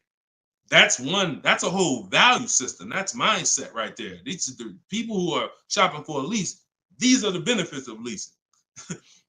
And then you're moving and saying, all right, I'm going to buy a used car now. Very different, very different. So you got to be, you have to have had a change in mindset and goals to buy your lease and buy a used car. And it's never, what I see most times is people just don't know how to shop. When you use what I'm teaching you to shop, get 5 offers, you're going to see there's deals everywhere. Everywhere. Go ahead. Shoot the next one up, Dolan. You can't pay me to negotiate your lease, because I do this in 90 minutes and I'm teaching you to fish. You know, I've had people who used to buy cars from me. Hold on, keep that question up from Nicole, but I saw this person on TikTok. I'm not in the business I'm in the business of teaching people how to fish. So, you know, because what happens is you're building a trust in something. Like, if you're not willing to learn what it takes to do this in 90 minutes from home, like I'm teaching you, then you are the same type of person. That same mindset will lead you to go into dealers because you're just lazy and scared. Now, I'm not saying that's you. I'm warning you to not let that be you. I'm warning you you can't pay me enough. I'm not in that business. I'm in the business of helping people all around the country. It don't matter what you pay. Of course I don't think you would ever even ask me to work for free. I'm telling you though, that's not the business I'm in, because we can help thousands of people all around the country. But you're not realizing that your transaction is a 5-figure transaction. There's nothing else in this world that you're going to give that type of control. If you were going to start a business and it was going to take a $30,000 decision, $30,000 of your money, would you ever be looking and saying, oh, could you do this for me? You see, we do things with cars because we've been programmed to do them with cars. Car dealers have made you so scared that you've been programmed to do something, but you never do it with anything else. You never do it with a house. You wouldn't say, hey, could you just, I'll pay you to get my house for me. I'll pay you to, start this business for me. No, it's only cars. So when you realize that this stuff is easy, that old way of going into dealers and going back and forth, see, you're thinking of the old way. You're thinking, oh, I need somebody to tag along with me. Yeah, I got Deshone sitting over there next to me. I wouldn't be there because I'm at home. Where you see me at, this is where you see me at is exactly where I got my Infinity truck. I just told you about the deal. Where you see me at is exactly where I get my cars from. I sit right here, and all the people who got my cars from Home Book, who are in the Cars from Home video library, they're all right here. Some of them in the airport buying cars. Some of them at their desk at work making deals on cars. Nobody who's learning from me is in a dealership making deals on cars. So that's the old way. And if you think that you got to unlearn that or you can't win with me, you got to scrap that. I know it's painful. I know it sucks. I know it makes you feel like you're a loser. But that's what I'm telling you. Scrap that joint and do it my way. And when you do it my way, you're going to be like, oh, shoot, man, how the heck wasn't I shopping like this years ago?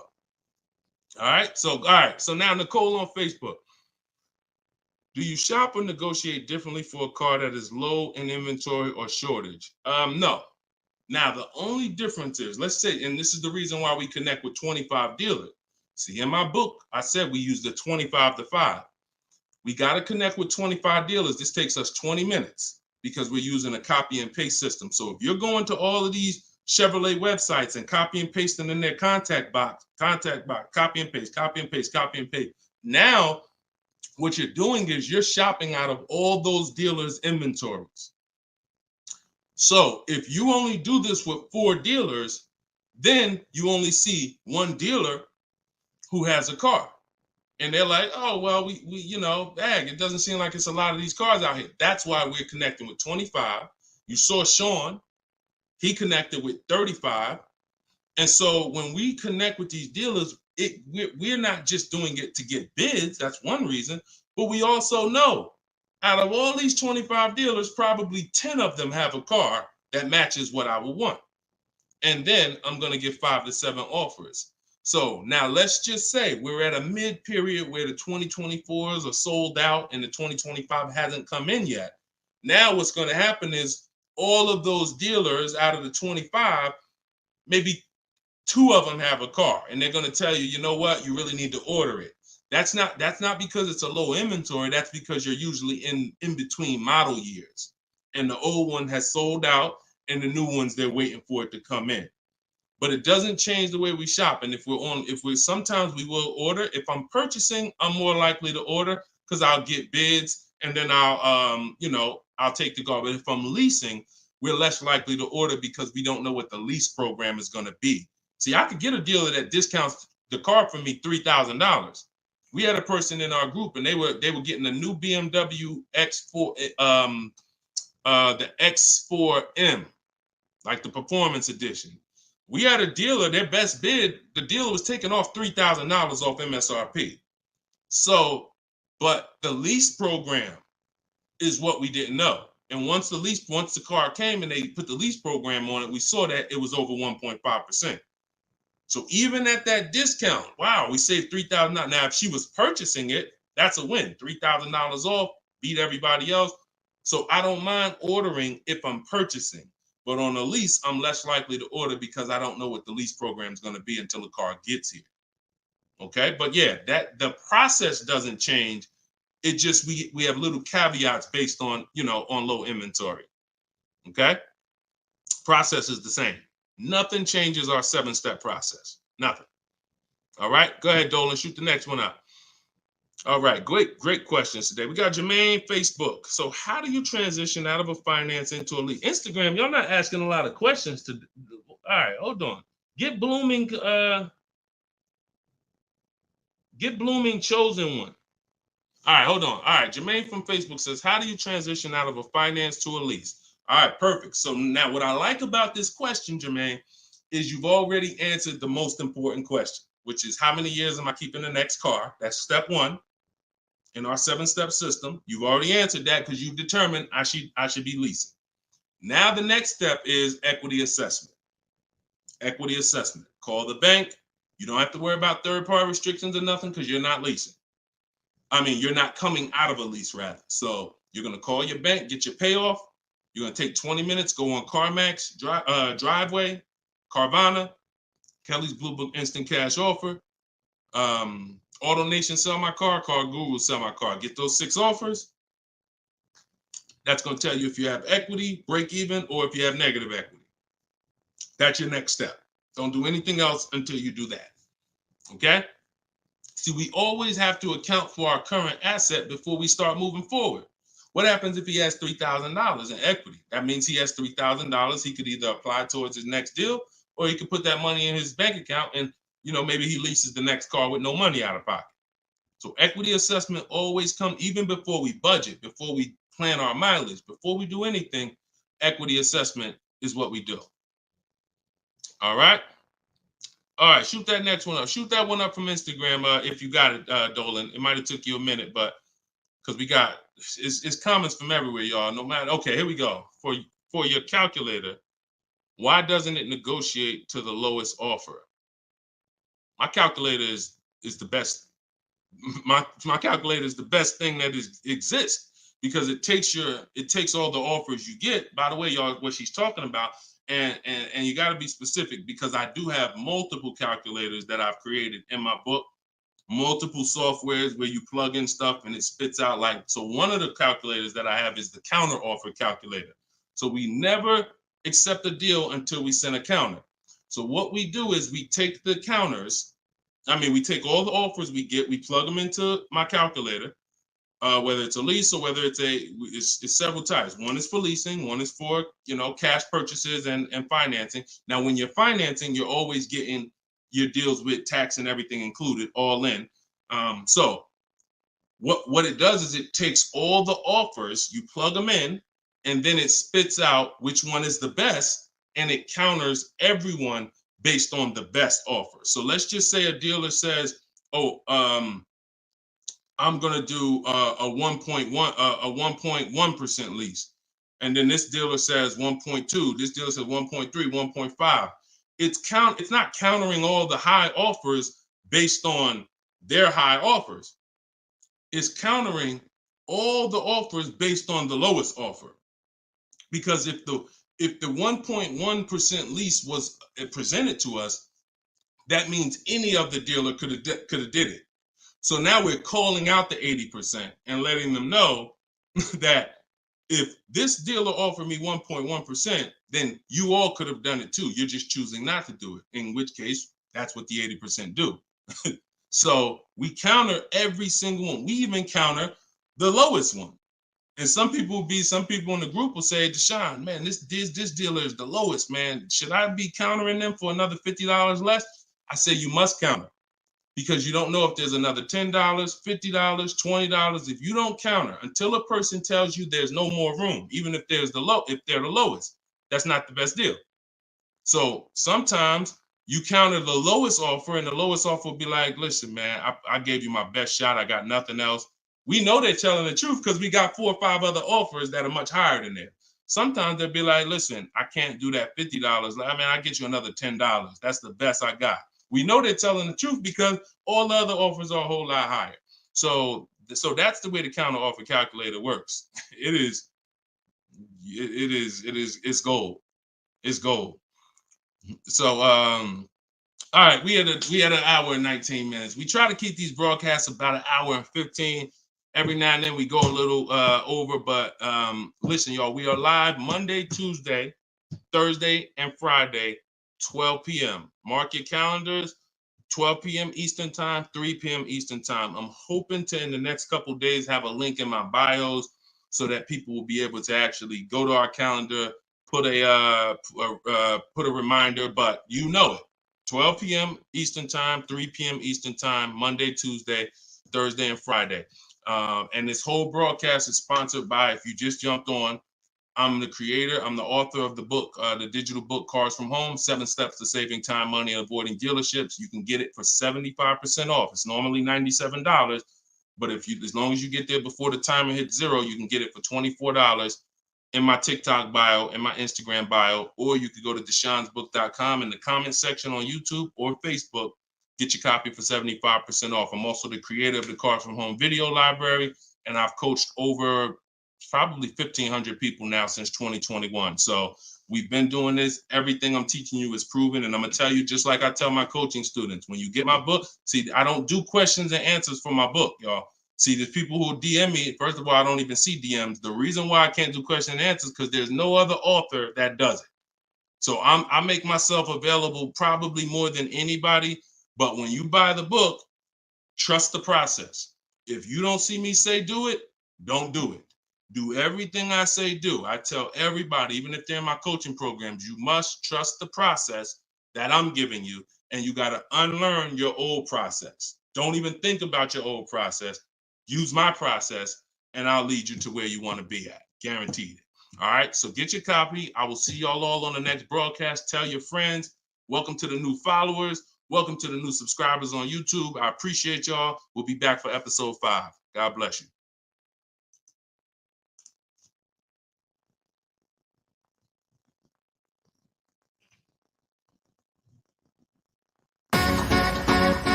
The worst possible thing you could say when you walk into a car dealership. I spent 5 years with Mercedes-Benz, 5 with General Motors, and the worst thing a person could say when they walk in is, if you could just get me to this payment, we got a deal. So your loan's probably still like 19, which means you got to pay to get out. You're upside down. It's called negative equity.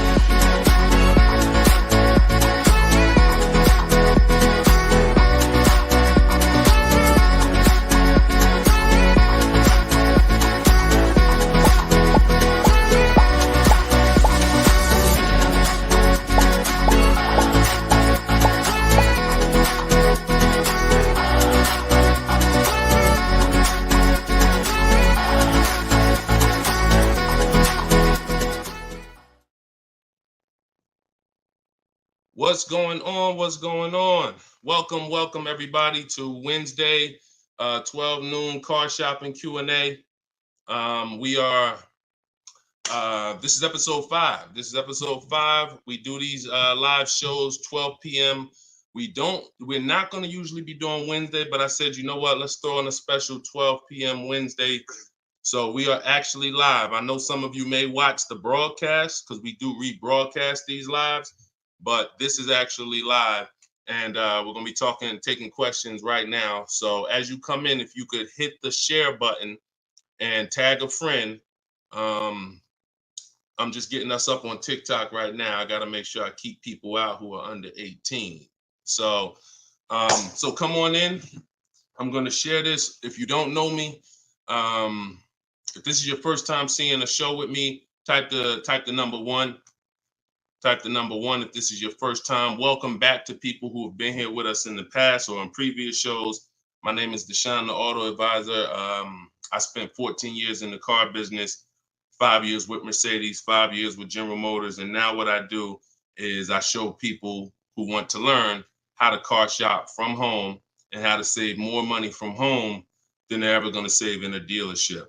So I'm the author of the book, the digital book, Cars from Home, 7 Steps to Saving Time, Money, and Avoiding Dealerships. And I'm also the creator of the Cars from Home video library, which is a step-by-step video platform. But anyone who's on here for the next 30 minutes, you can get a copy of my new book, Cars from Home, in my TikTok bio at 75% off. It's normally $97, but for 30 minutes, you can get it in my TikTok bio for 75% off, Instagram bio for 75% off. Or you can go to deshonesbook.com in the Facebook comments or in the YouTube comments. But let's get busy. Get your copy for 75% off. Everything I'm going to be talking about on this show, once again, this is live. It's Wednesday. This is a 12 p.m. noon show. So for those of you who may have seen the broadcast, this is actually live, so we can start typing our questions in. And my man Dolan's going to pull those questions in as you guys type them. And we're pulling questions from TikTok. We're pulling questions from Instagram. Shout out to TikTok. Y'all can start typing your car shopping questions, and let's get busy. What's up, Mike? What's up, Fancy Girl? What's going on, Crows fam? I see you back. Good to see you. What's up, Manly Snacks? Good to see everybody coming in on TikTok. And as you come in on TikTok, can y'all start tapping the screen? If you're going to spend 10, 15 minutes with us, start tapping the screen, shooting those likes up. And then my man Dolan is going to bring in the first question when y'all type it. So Instagram, make sure y'all typing. Sometimes Facebook and YouTube, we notice y'all are a little slow. We need y'all to get a little faster because TikTok always types their questions fast and Instagram usually types their questions fast. But Facebook, y'all got to get a little faster with y'all questions. So we know that y'all going to step up today and start getting your questions in. All right. I see one that came in from JC. You want to pull that one up, Dolan? On YouTube? Okay. Our best deals, are they made from the comfy confines of our home, or should we hammer it out at the dealership going toe-to-toe, jab for jab with the salesman, finance, and sales managers? Well, you have no leverage when you're face-to-face with someone. And leverage is what gets you good deals. Leverage is what, oh, we up to 500 likes on TikTok already. Shout out to y'all. Keep tapping the screen. Appreciate y'all. And tag a friend. Everybody bring your friends over. They need this just as much as you do. So what JC from YouTube just asks is it better? He's basically saying, am I gonna lose something by not being in the dealership face-to-face with a car salesman? You know, am I losing something? And it's a good question, but you're losing something by being there. And let me explain why. You're losing something by being there because your leverage in a negotiation, it comes from you talking to other people and having other offers. Let me give you a real example so that you can really understand that. When people are negotiating for your business, you're going to save the most money without trying.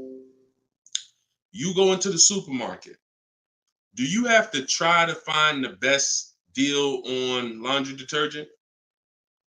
Do you have to try to find the best deal on, anything, spaghetti sauce? No. Why? Because companies are actually hoping that you look and see that they're the best deal. Hey, look, we're on sale this week. Hey, look, choose us. They're trying to get your attention. They realize they're competing with all these other brands and they don't mind. So even with a TV, I always use a TV for example. If you go out to buy a TV right now, is anybody on here worried about overpaying for a TV in 2024? Anybody? And I always want to remind people, as you new people come on, this is live. This is Wednesday, our 12 p.m. live call. So our 12 p.m. live show. So you can ask your questions. This is not our rebroadcast. So what is anybody on here worried about overpaying for a TV? Anybody? No. Why is that? Because you already know that companies are competing to sell you a TV. Sony, TCL, Samsung, all of these companies are competing. Therefore, you're not gonna overpay. That's what we bring to car buying.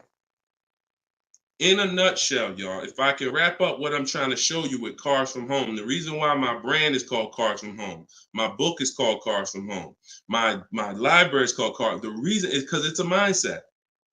It's a mindset. You're bringing the same mindset you would bring to shop for your TV to cars.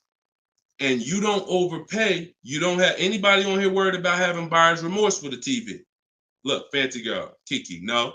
Look, RJ Newscom, no. Look, Patrice on Instagram, no.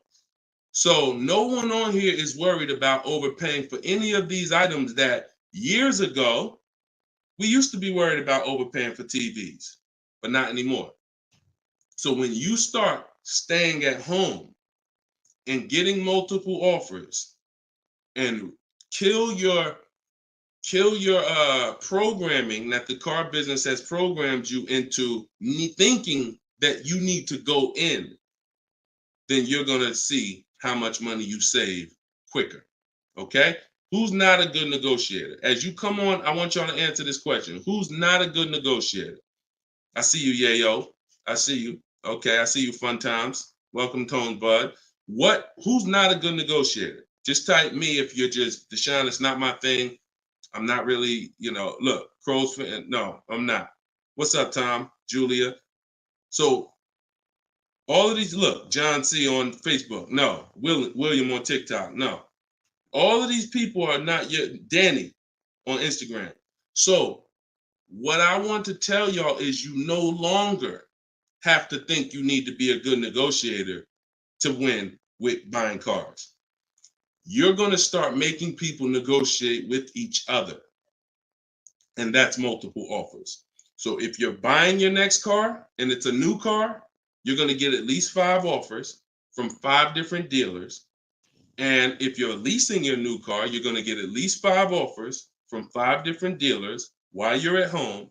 And if you're buying a used car, you're going to stay at home. You're going to look at the entire used car market on all the marketplaces. I teach 8 marketplaces. You need to be everywhere a used car is. These are like if you were buying a TV, to continue to use that example, you wouldn't just be on Walmart.com, but not be on Amazon. You wouldn't skip Best Buy. You wouldn't skip PC. Wherever there's a TV, you would be. It's the same thing. And y'all are going to save more money than you've ever saved, easier. This is how you take control and have your confidence, and you are empowered. Okay? So that's the answer to your question, JC. You don't lose by being at home making dealers bid. You lose by being in dealers going one-on-one. Okay, great question. Shoot the next one up, Dolan. All right, this one is Mr. Martinez on TikTok. Do they require a credit check with the request? Now, that's a good question. They'll make you think they do. Whenever somebody requests your credit for a quote, just know that that's a tactic. This is why you don't want to be in dealers talking. Remember this rule. Never talk numbers for a car in the dealership. Okay? Never talk numbers in the dealership. You want to only test drive the car. Now, it's a little different with a used car. New cars, leases, never talk numbers in the dealership because you have no leverage there. It's continuing to go back. You have no leverage inside the dealership. Now, when you are requesting your quote, you're going to the dealership site. In my book, my book is called Cars from Home, 7 Steps to Saving Time, Money, and Avoiding Dealerships. Everything that I'm teaching y'all is out of one of those 7 steps.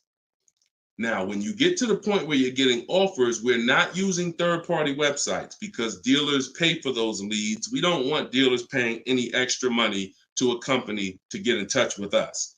We want to go direct to dealers' websites.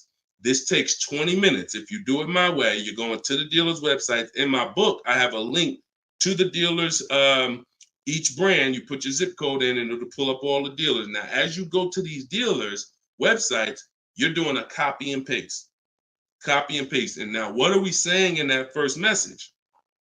What we want, what we're looking for, when we can purchase. We're not talking about numbers yet. We just want to see who has a car. Now, once we see who has a car, now my strategy that I like you to start using, and some of you who have my book, you've used it already, is the 25 to 5. 25 to 5 is when you're connecting with 25 dealers online, and the goal is to get 5 offers. So, and the reason why we get 5 offers is because 80% are overpriced. So 4 of those 5 offers are usually going to be overpriced. That's when you know you did it right. So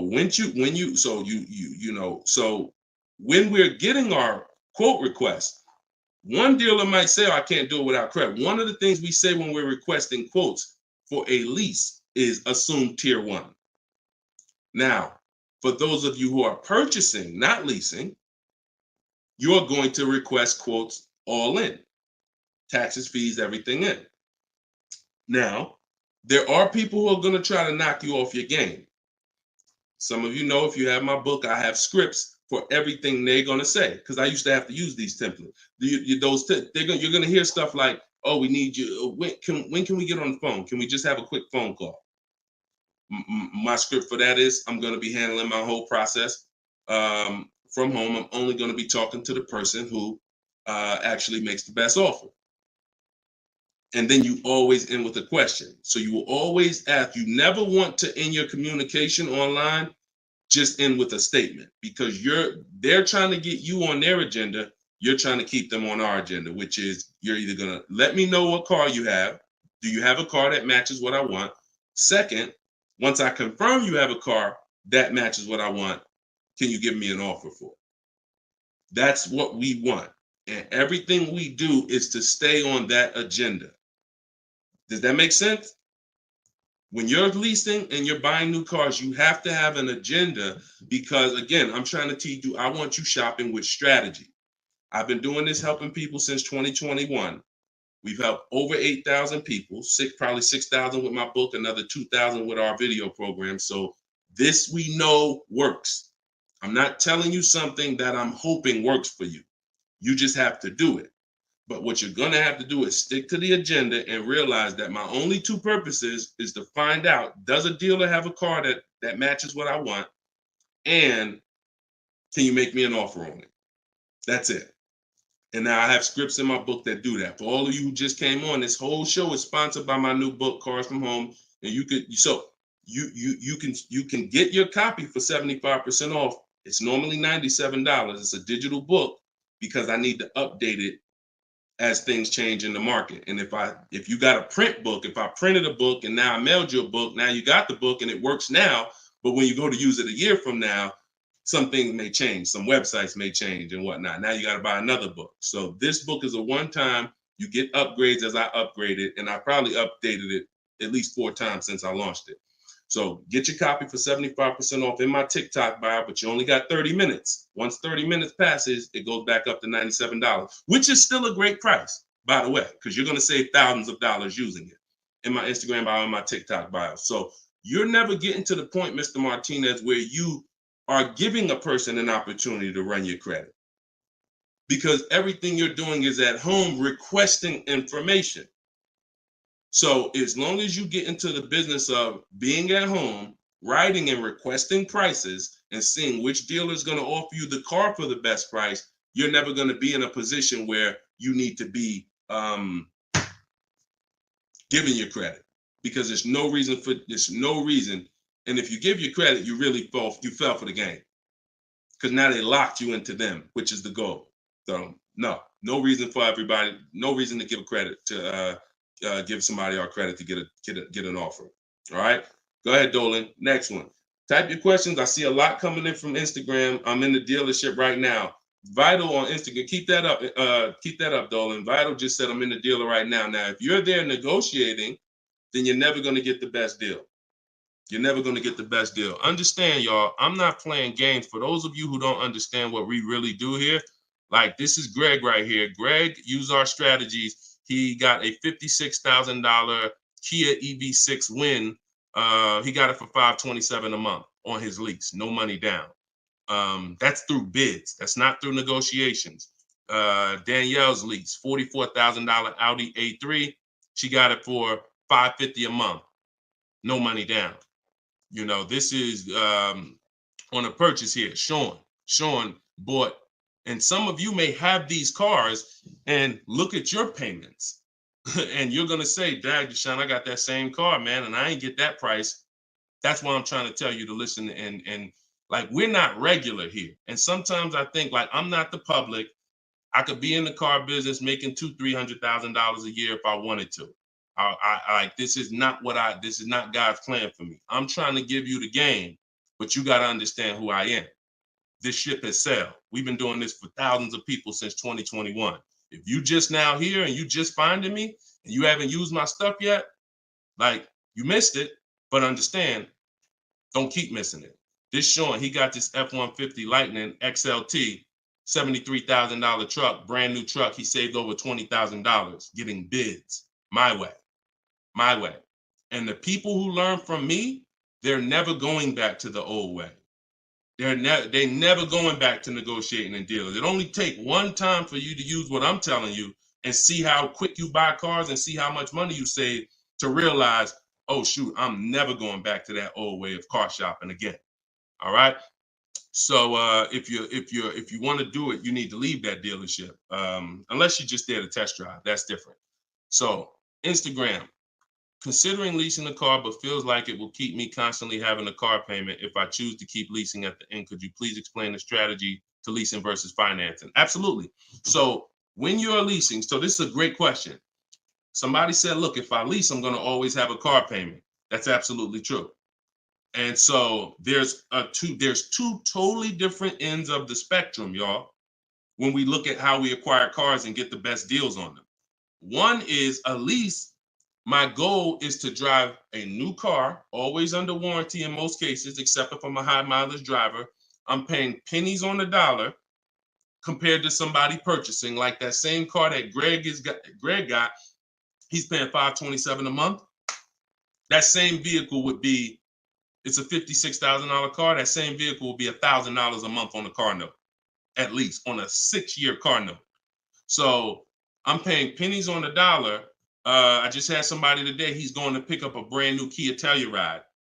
He got a payment of in the 400 range of $42,000 Kia Telluride. Once he negotiated it, he decided he was going to put $2,500 down because he wanted his payment where it was. But he already had a ridiculously low payment. It was like a 1.1% lease deal on a Kia Telluride. I told him, I said, you know that same Kia Telluride, $42,000, that would cost about $800 a month to purchase? He said, yeah, I know. I used to buy one. I used to buy mine.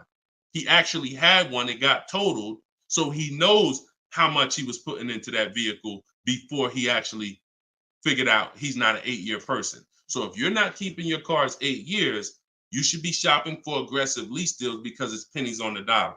And we shop with bids because it's easy. It's fun. We're in control. And that's the way we do it. Now, the other side of the spectrum are long-term vehicles that are going to be what we call a keeper. If anybody who has a keeper in their household, type a K. If you have a vehicle in your household right now that you've had for more than 8 years, type a K. Type a K. Type a K. As you come in, y'all, if you're on Instagram, could y'all hit that paper airplane? It looks at the bottom of the screen. It allows you to share this broadcast with your friends. And could everyone who shares, could you share this broadcast? It does help. It matters. And I'm never going to stop asking for it. And I'm never going to stop appreciating the people who share. I appreciate you guys. And your friends will appreciate you more than anything, more than even I appreciate you. When you tag a friend who doesn't know me and they're car shopping, they'll appreciate you more than even I appreciate you. So, okay, all right. So we got John on on Facebook. We got Michael. We got hold on, let me see. Acura MDX. Rob Korn got an Acura MDX on Instagram. He's had it 195,000 miles. So these are what we call Derek on TikTok, Donald on TikTok. These are what we call keepers. These are vehicles that, someone asked a question about understanding if I always have a car payment, if I lease, can we please explain the strategy of leasing versus financing? I just told you the benefits of leasing. Now, all those benefits come at a price. Now, the other side of the spectrum is the long-term keeper vehicle where now we have outlived depreciation because the unseen expense is the one that's killing you. The unseen expense is depreciation. When you buy your car today for $30,000, tomorrow it's not worth $30,000, right? Tomorrow. You can buy a car today for $30,000 and bring it back to the dealer tomorrow. They're not just giving you your $30,000. You've lost money in one day. That's depreciation. Now you can sit that car outside your house and you can have that car. You don't drive it 1 mile. You never even touched it. And you go out there and a year later, is it worth $30,000? No, right? You never told, but Deshone, I didn't even drive it. But you understand, it's not worth $30,000 anymore. It sat there for a year. Now it's probably worth $24,000. That's depreciation. So some of you have been trained to think, oh, well, I buy my cars because I don't want to pay for the mileage. What I'm trying to get you to understand is when you understand depreciation, you're going to see not only do you pay for the mileage, whether you buy or lease, you pay for the car whether you drive it or not when you buy. Does that make sense? Type clear if y'all are clear so far on this, on these principles. Because it's bad information that's been fed to you for all these years that, oh, you know what? I like to drive as much as I want. Oh, I like to do everything and I don't want to pay for mileage, so I'm going to buy. But what you're seeing now is, oh, shoot. If I drive no miles, my car's worth less. If I drive average miles, my car's worth even less. If I drive high miles, my car's worth even less. Depreciation. It's the unseen expense. So now our goal with purchasing the right way and picking whether I'm going to shop for great lease deals or whether I'm going to be a long-term keeper is to avoid where the depreciation loses us the most money. The most money. Look, right here, 3, 4, 5, 6 years, you're losing the most money. This is when you don't want to have bought your car and replaced it, because you're losing thousands and thousands of dollars every year. And now many of you have been taught it's okay to switch cars while you're in here, dropping. But going back to the keepers know, all right, I'm switching cars when my value is like this, my depreciation. So all of you who said out there that you got a car that you've had for 8 years, 10 years, 12 years, now you're gonna, here's what proves to you what I'm saying is true. The keepers, which is why I'm trying to get you guys out of that middle, all you 3, 4, 5 year people, 6 year, 7 year people that do not lease. You don't keep your cars long enough to outlive this depreciation, but you don't lease. You're losing the most money by far, thousands and thousands of dollars every car you buy in resale value, because you flip cars, try to trade them in while you just lost thousands and thousands of dollars. So on the other end, those of you who said, Deshone, I got a keeper outside, if that car today is worth $5,000, a year from now, it's probably going to be worth $4,800. That means you're no longer losing value like this. You're only losing value little by little, and you've outlived the depreciation. So your goal when understanding should I lease or buy is like, Deshone, okay, how do I avoid this? Well, if you're not keeping your car 8 years, you should be shopping for leases. Everyone who told you otherwise was wrong. I'm not going to say they were malicious, but they were incorrect. And unfortunately, I call them confidently incorrect. Dangerous. Being confident and incorrect is dangerous to you and others and everyone who's going to listen to you. So I'm telling you the truth based on numbers, that shopping for lease deals is here. If I'm not keeping my cars 8 years, I need to be shopping for great lease deals. If I'm going to keep my car more than 8 years, then I'm going to purchase and I'm going to make sure I get a car that's going to last 8+ years so that I can outlive the depreciation and win with long-term ownership. But I'm not stuck in the middle. Clear? Clear? Everybody clear before we move to the next question? JC said, my man hitting on all cylinders. I appreciate you, man. This is what we do, man. I've been doing this since 2006, man. I'm not new to this. I've been helping people save money on cars and make dealers bid for their business since 2021. And that's what I'm known for. Here in New Jersey, people know when I had my brokerage, Deshone is the person that helps people save money if you listen to him. If you don't listen to me, God bless you. I wish you the best.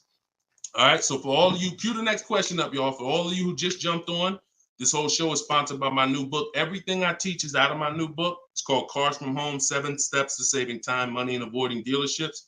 It's normally $97, but as part of our launch, you can get your copy for 75% off. It's a digital book. It'll be in your inbox in literally 3 minutes. And if you're on TikTok, you won't leave the broadcast, so you don't have to wait until the show is over to click the link in my bio, get your copy, and then you can come back and listen to the rest. Same thing on Instagram. And we got something in the comments for Facebook and YouTube. You guys can click the comment section, or if you're watching us on television, you can scan the QR code with your phone.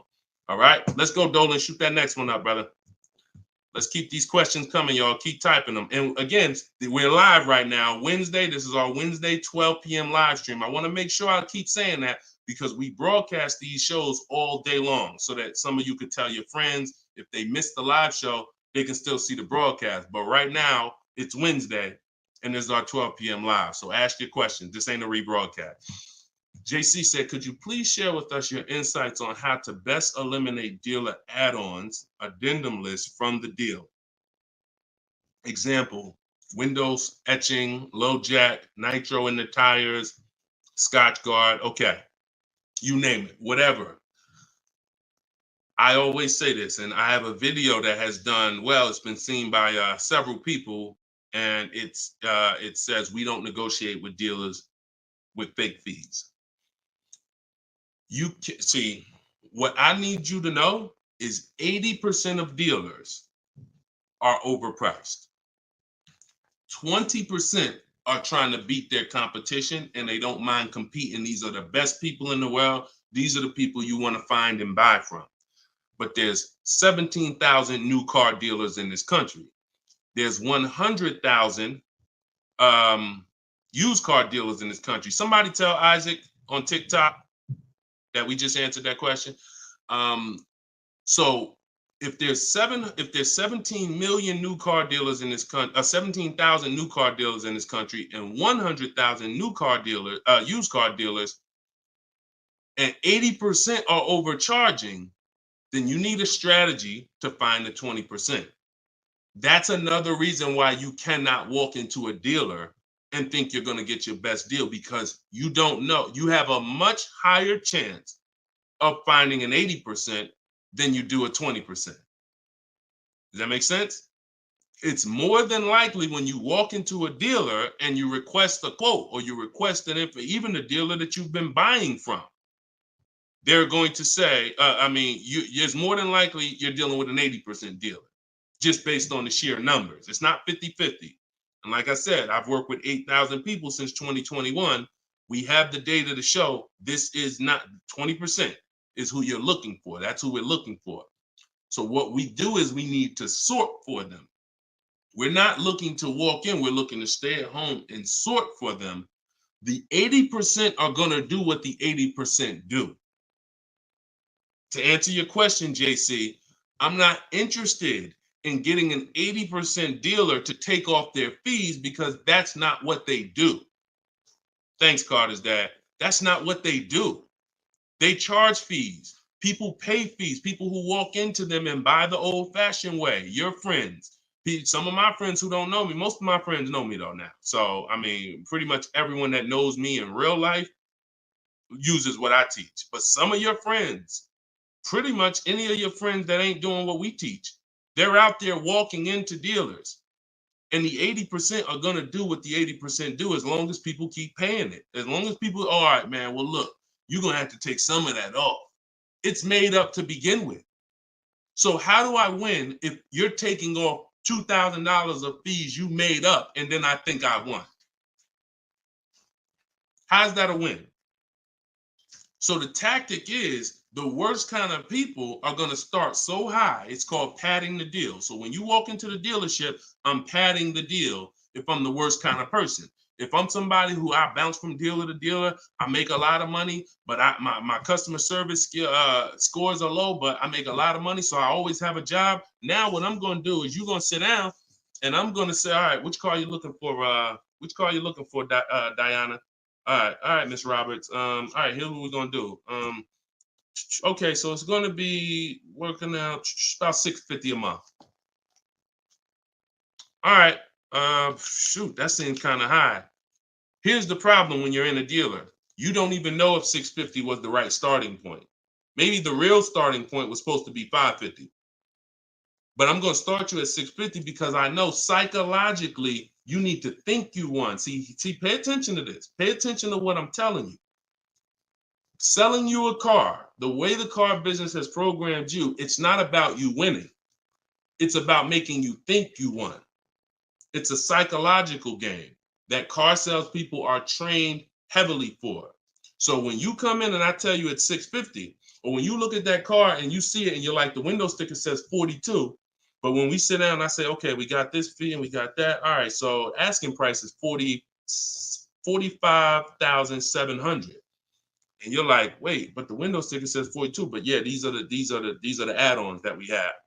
All right, now I'm starting so high that I can take off money to make you think you won, and I still end up winning because I really didn't take off anything. So this is why we don't play the games of back and forth with fake fees. What we do is we sit at home, we get bids, we look at, if we're looking at pre-owned cars, we're looking at the marketplaces, we're narrowing it down because my strategy for shopping for used cars is different than new cars. New cars and leases, we use something called the 25 to 5 strategy. That's when we reach out to 25 dealers to get 5 quotes. Used cars, we use the multiple marketplace strategy where we go to all the used car marketplaces and now we look at what the low price is in the market and we sort it down to our top 3, top 5. And then we take it, we got to make sure there's no fake fees on them because that's a tactic they'll use on used cars. Fake fees, put a price out there. So everything is a screening process. That's what I want you using, a screening process, a sorting process, so that the best deal reveals itself. You don't negotiate for it. But we don't try to turn 80% dealers to 20%. They're never going to be that. Maybe they will if we change the whole industry, and they won't be able to keep their job if they don't change. But for today, 80% dealers are going to do what 80% dealers do. That's not our job. Our job is to find the 20%. Clear? Good question. Great question. Shoot the next one up, Dolan. We're live, y'all. This is Wednesday. This is episode 5 of Car Shopping Questions and Answers. We don't usually do a live show Wednesday. It's usually Monday, Tuesday, Thursday, and Friday at 12 and 3 Eastern time. So that's the schedule. If you're like, man, Deshone, I want to make sure I tell my coworkers, I got people in my church, they need to see this. Tell them Monday, Tuesday, Thursday, Friday, 12 p.m., 3 p.m., we're here live. But all day long, we rebroadcast these lives so that even if they miss it, they can watch the show and watch the rebroadcast. Go ahead, Dolan, shoot the next one up. What if your car is damaged and you want to trade it? Okay, great question. And what you'll notice is a lot of people are going to ask the same question you have because many of you are in the same situation. So what if your car is damaged and you want to trade it? It depends on how bad the damage is affecting the value, in my opinion. So let's say you have a vehicle that is barely drivable. You're selling it in its worst condition and it's making, example, let's say you got a BMW, older BMW, the transmission's slipping or the transmission's out. It doesn't drive or it needs an engine. Something where literally the integrity of the car is totally compromised. That car is almost worthless. That car is going to be worth $500, $1,000, depending on the year, the mileage, $1,500. Meanwhile, if you put a used transmission in, this is why I'm an advocate. I preach you should always have a great local mechanic, a great local service shop in town that you use when your car has no warranty left. You must have this if you truly want to win, because these guys are usually 30, 40% of what a dealer is going to charge because they don't have that overhead. So what I'm doing, if I got an older BMW, no transmission, a Nissan, no transmission, I'm going to get a transmission from a salvage yard to get a used transmission, a used engine, pay $2,500, drop that in, and then sell the car like that. And I can tell you that that's what my father did. Like my father bought a GMC Envoy 2009, maybe 4 years after he bought it in 2013. So it was 4 years old when we got it for him. Then maybe 3 years after that, the engine went. So he got a used engine. He's been driving that car since like 2017 with the used engine, and he's getting ready to sell it, and he'll probably get $4,000 or $5,000 for it on Facebook Marketplace because he's a low mileage driver. So you see how literally he could have went from switching a car when it was in its worst condition taking a loss for it versus investing the right money with the right person, getting the right engine, right transmission, drives it for a couple more years, and then can still pull a couple $1,000s out of it. Y'all clear? Y'all see how? Y'all see how? Type dollar signs if you understand that. That's the win right there. Not taking the loss and saying, all right, let me just get out of this car, it doesn't drive, and just taking the L. Big financial loss.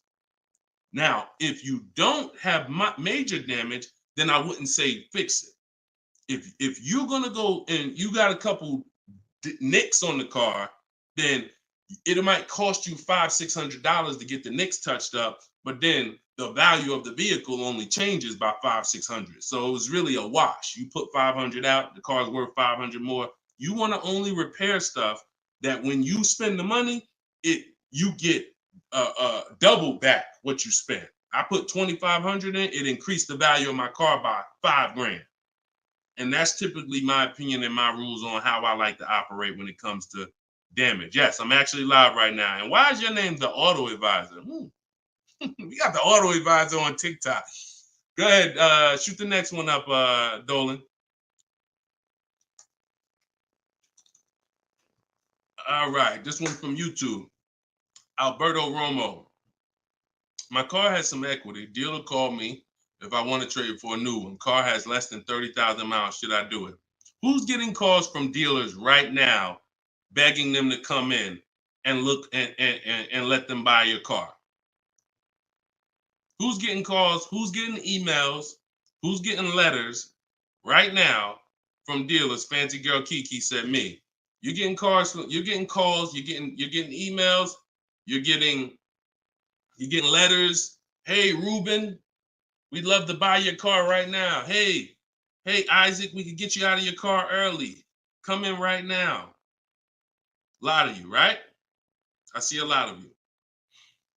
The reason that's happening, look, he's saying lock on Instagram, me. So the reason this is happening, y'all, is because they're depending on you letting the dealer be your first offer for your car. Now, see, dealers know they're getting outbid right now. They're not able to buy as many cars as they used to because people are getting used to, I mean, it's almost a curse word in my book. We don't use this word. We don't use the word trade. And some of you who have seen me in the past, you know we don't use the word trade. There's only one scenario where we need to trade, and that's if we have too much negative equity. The reason why we don't trade is because trading is not a bidding system.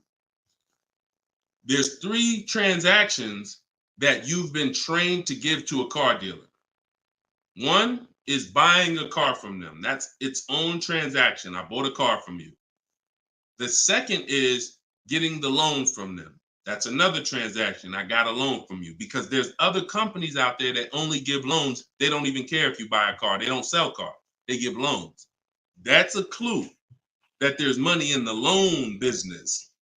Now, the third transaction is people who want to buy your car. When you give your car to the same dealership, you gave them your old car, that's one transaction. You gave them your loan, that's another transaction. And you gave them the purchase of a new car from them.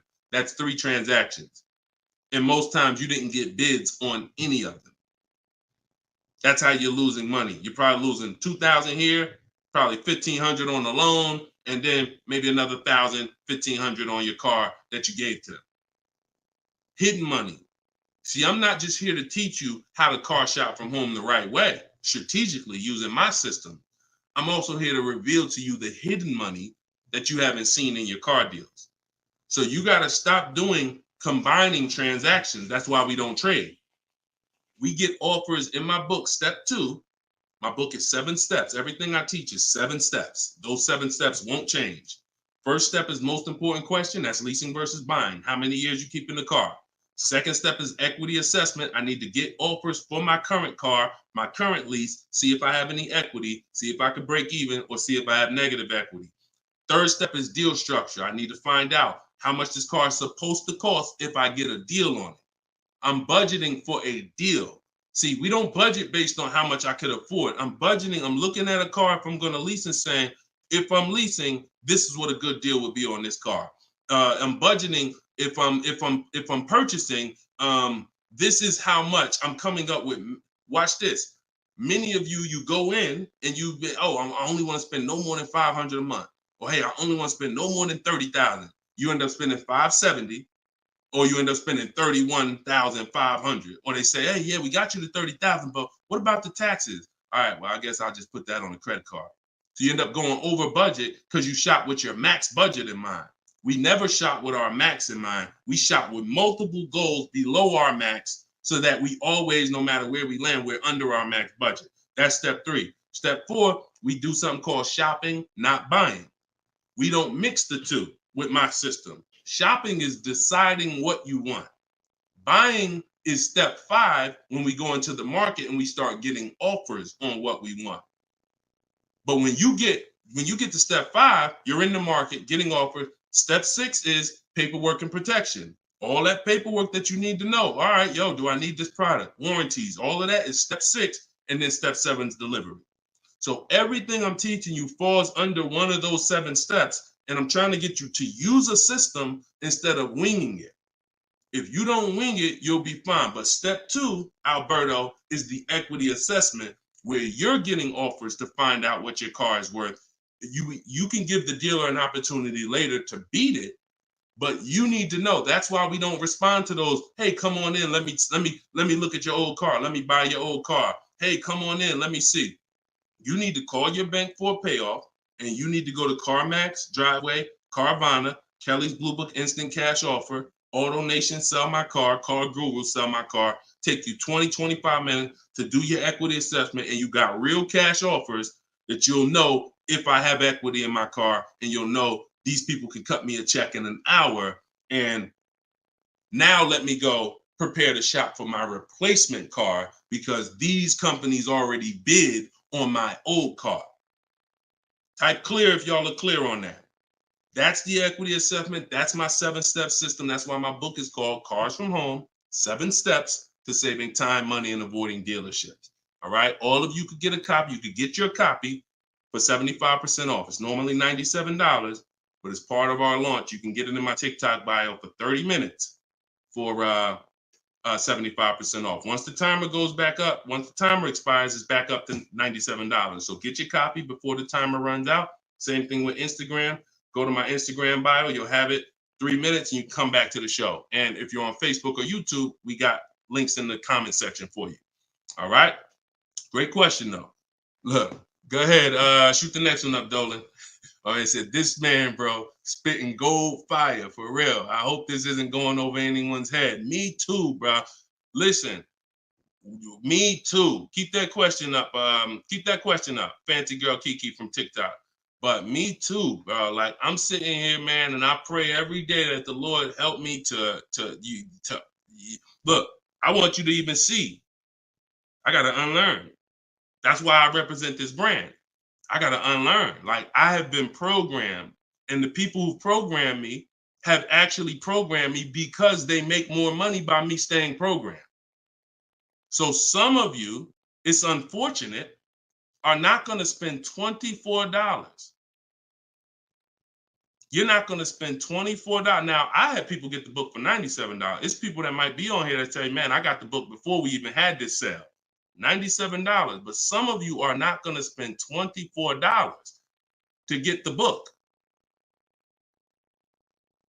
But you want to go into a 5-figure transaction. A 5-figure, $10,000, $50,000, $100,000, some of you who are buying luxury vehicles and exotics transaction. But it's something about not, and that's just unfortunate. All right, fancy girl Kiki from TikTok. Is it true that you can have your down payment go towards your payments? So all right.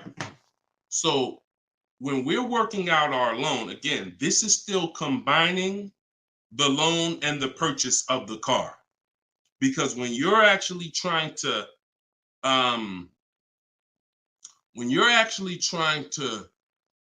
figure out and hope your down payment goes towards the payments and actually goes towards the car versus you basically just giving it to the dealership or maybe losing it to, not going to the car, you're mixing.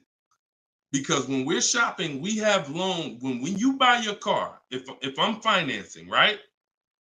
Give you an example. When I bought my Infiniti truck, I'm shopping for the car.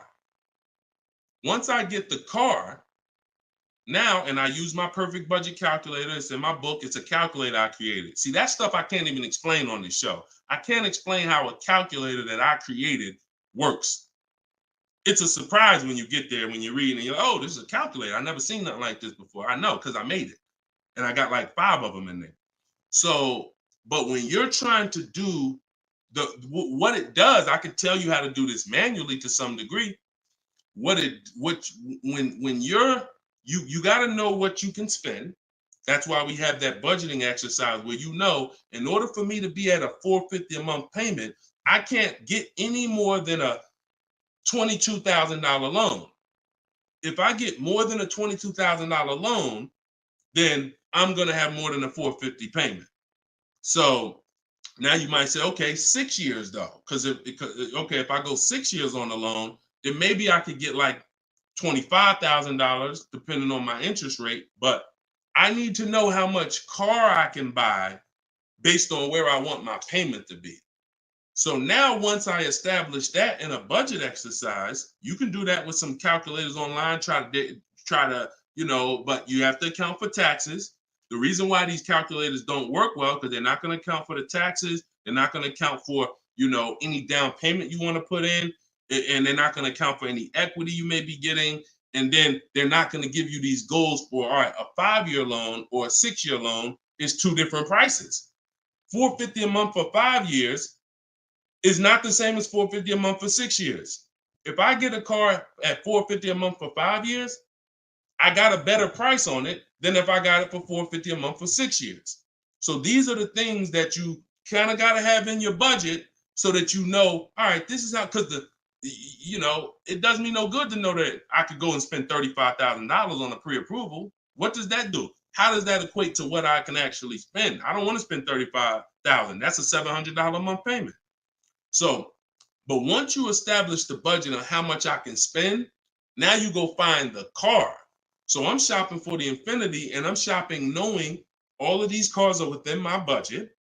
Now, when I actually get the car, now what I'm doing is going and I'm finalizing my loan and having multiple dealers, multiple banks and credit unions give me offers for my loan. Everyone can run my credit with a hard pull because I'm within the rate window where it's not going to affect my credit negatively. It's only going to weigh as one hard pull. I know you have heard, oh, don't let all these people run your credit. If you do this right, according to how you're supposed to rate shop, you can Google rate shop. In fact, I'll show you right now. I'm going to share my screen so y'all can actually see. See, it's the information you don't know that's costing you. It's the information that you don't know that is costing you. Look, if I go to Google and I type in rate shopping, Experian. Experian has a whole article. Let me know if y'all can see my screen. Hold on. Oh, wait, hold on. Entire screen. Look. So I go right here. Rate shopping. They have a whole article about how to properly rate shop. And let me see. Look, the FICO score window is 14 to 45-day period, depending on which version is used to calculate the score. So we do it in 2 days. We do it in 2 days. So we don't even use the 14-day window. That's why we don't let anybody run our credit with a hard pull until after we already find our car. So now you come in and you are I'm letting all these people run my credit to get their offers for my loan, their offers for my interest. And then what I'm doing is whoever makes the best deal there, I'm calling the dealer and I'm giving the dealer an opportunity to beat it. Because the dealer has another 7, 8, 10 banks that they might, let me see if I can beat that because I like to earn the business. And that's what I call the bank bidding war blueprint. So I'm putting that when you get my book, you actually get the bank bidding war blueprint because I haven't combined it with my book yet. It's going to take me probably about 30 days to combine it into my book. So I just send the book and I send the bank bidding war blueprint. That strategy right there is called the bank bidding war. So we're not worried about if our down payment's going to go to the car, because our loan is always worked out with the bank, not with the dealership. Okay? Separate these things. When you start separating these things like I want you to, you're going to see I can't get into the same trouble I used to get into. Okay? Go ahead. Shoot the next one up, Dolan. Great question. Are you even actively selling cars, or are you just selling books now? No, we're all in the education business. I haven't sold cars since 2020. TikTok, what's the best way to approach a used dealership? From home. All the marketplaces. So you don't want to, if you're shopping for a used car, you cannot afford to miss a place where a used car is. What does that mean? Car Gurus, Auto Trader, Carfax.com, CarMax.com, Carvana, Driveway, eBay Motors. There's 8 marketplaces that we use. Vroom used to be on there, but Vroom's out of business now. So, and we don't use, people will say, why don't you use Auto Tempest because it pulls inventory from all of it. We don't use a third-party site, because what it's doing is pulling, it's not going to pull all the inventory, because no one's going to give this third-party site permission to just pull all their inventory, and now people start going to the third-party site instead of coming to them. So we just go direct to the marketplaces. And then the first thing we're doing, once we know our budget and what we can spend, we're going and we're looking for our car. But we are not going, the first thing you need to do if you want to get, y'all know, like, what I'm famous for is teaching people how to get below market deals from home. Below market deals. When you're getting below market deals, you have to realize there's 2 other categories of most people paying. Some of you have been paying market value. Some of you have been paying above market value. So below market value means there's 2 categories that we want to buy below what they're paying. Okay? So we got to have that in our mind. Below market. Like when you look at Eddie. Look at Eddie. This is 2023. This was last year. Still coming out of low inventory. He got a 2023 Camry hybrid. And the hybrids last year, they were on fire. On fire. Like, so they were still charging $2,000, $3,000 over sticker price for the, he got $2,086 under MSRP getting bids. That was his lowest bid. Okay? He said, I had a 1-week window. So those of you who are like, Deshone, I need a car in a week. When you get bids, it ain't nothing. He said, I actually completed the process in 4 days. So below market deals where people are paying sticker price and they think they won. You know what? Hey, you know what? The best deal is, at least I didn't get a markup, sticker price. Now, let's get back to approaching the used cars. When we open up when we get in used cars. Oh, wait a minute, yo, banana dad, you funny, man. So when we get in used cars, so our goal before we could get a below market used deal, we have to know what the market prices are. So when we open up those marketplaces, the first thing I want you to do is look and sort from lowest to highest prices on all of them. Lowest to highest prices. Well, the first thing we actually do is start an account. You want an account because we want to get alerts of all new inventory. So we start an account on all the marketplaces that we can start an account on. Now we're going to look and sort from lowest to highest, and we're going to look and see what the low side of the market is. Low side of the market, low side of the market. Now I might say, okay, the low side of the market is about 22, 23. If you're doing it right, you're always going to have prices that are $3,000, $4,000, $5,000, $6,000 more. If you don't see that type of spread, you're not doing it right. So now we know this is the low side of the market. Now here's what comes with the low side of the market. Bad Carfaxes, frame damage, salvage titles, sketchy history, Damaged cars, that's good. That's what comes with it. What we're looking to do is see where those cars are priced at, and we're looking to be right above them. And from there, we have a particular system of how we're going to sort based on title history, service records, extremely important. We will not buy a used car without great service records. Then we go to accident history. There's a couple different types of accidents: serious accidents, airbag deployed, vehicle towed. All of this is serious accident. I appreciate you, JCAA. Shout out to the sharers on TikTok. Now we go to, then we need to verify there's no bogus fees, because that's a narrowing down. Now that'll narrow us down to like a top 3, top 5, top 7. But some of those vehicles are going to have bogus fees, guaranteed, guaranteed. And this is not always happening day one. That's why I don't want you waiting until you need a car to go shop. I want you in the market early, a month, 2 months, 3 months before you need a car, so that you can watch the market. And when you can watch the market, you have much more leverage. You have much more flexibility. You can say no. You can see where the price trends are, and you can get alerts. Many times, it's the alerts of the new cars that's going to be the car you take down. Because when once you know the low side of the market, now you're getting alerts. Every new car that hits the market, boom, soon as it hits, I can look and see, oh, that's priced on the low side. Now I look, oh, shoot, frame damage. Oh, shoot, salvage title. Oh, shoot, whatever. And eventually one pops up and you're like, oh, good Carfax. Oh, good title history. Boom. And now we're preparing to get ready to take that car off the market.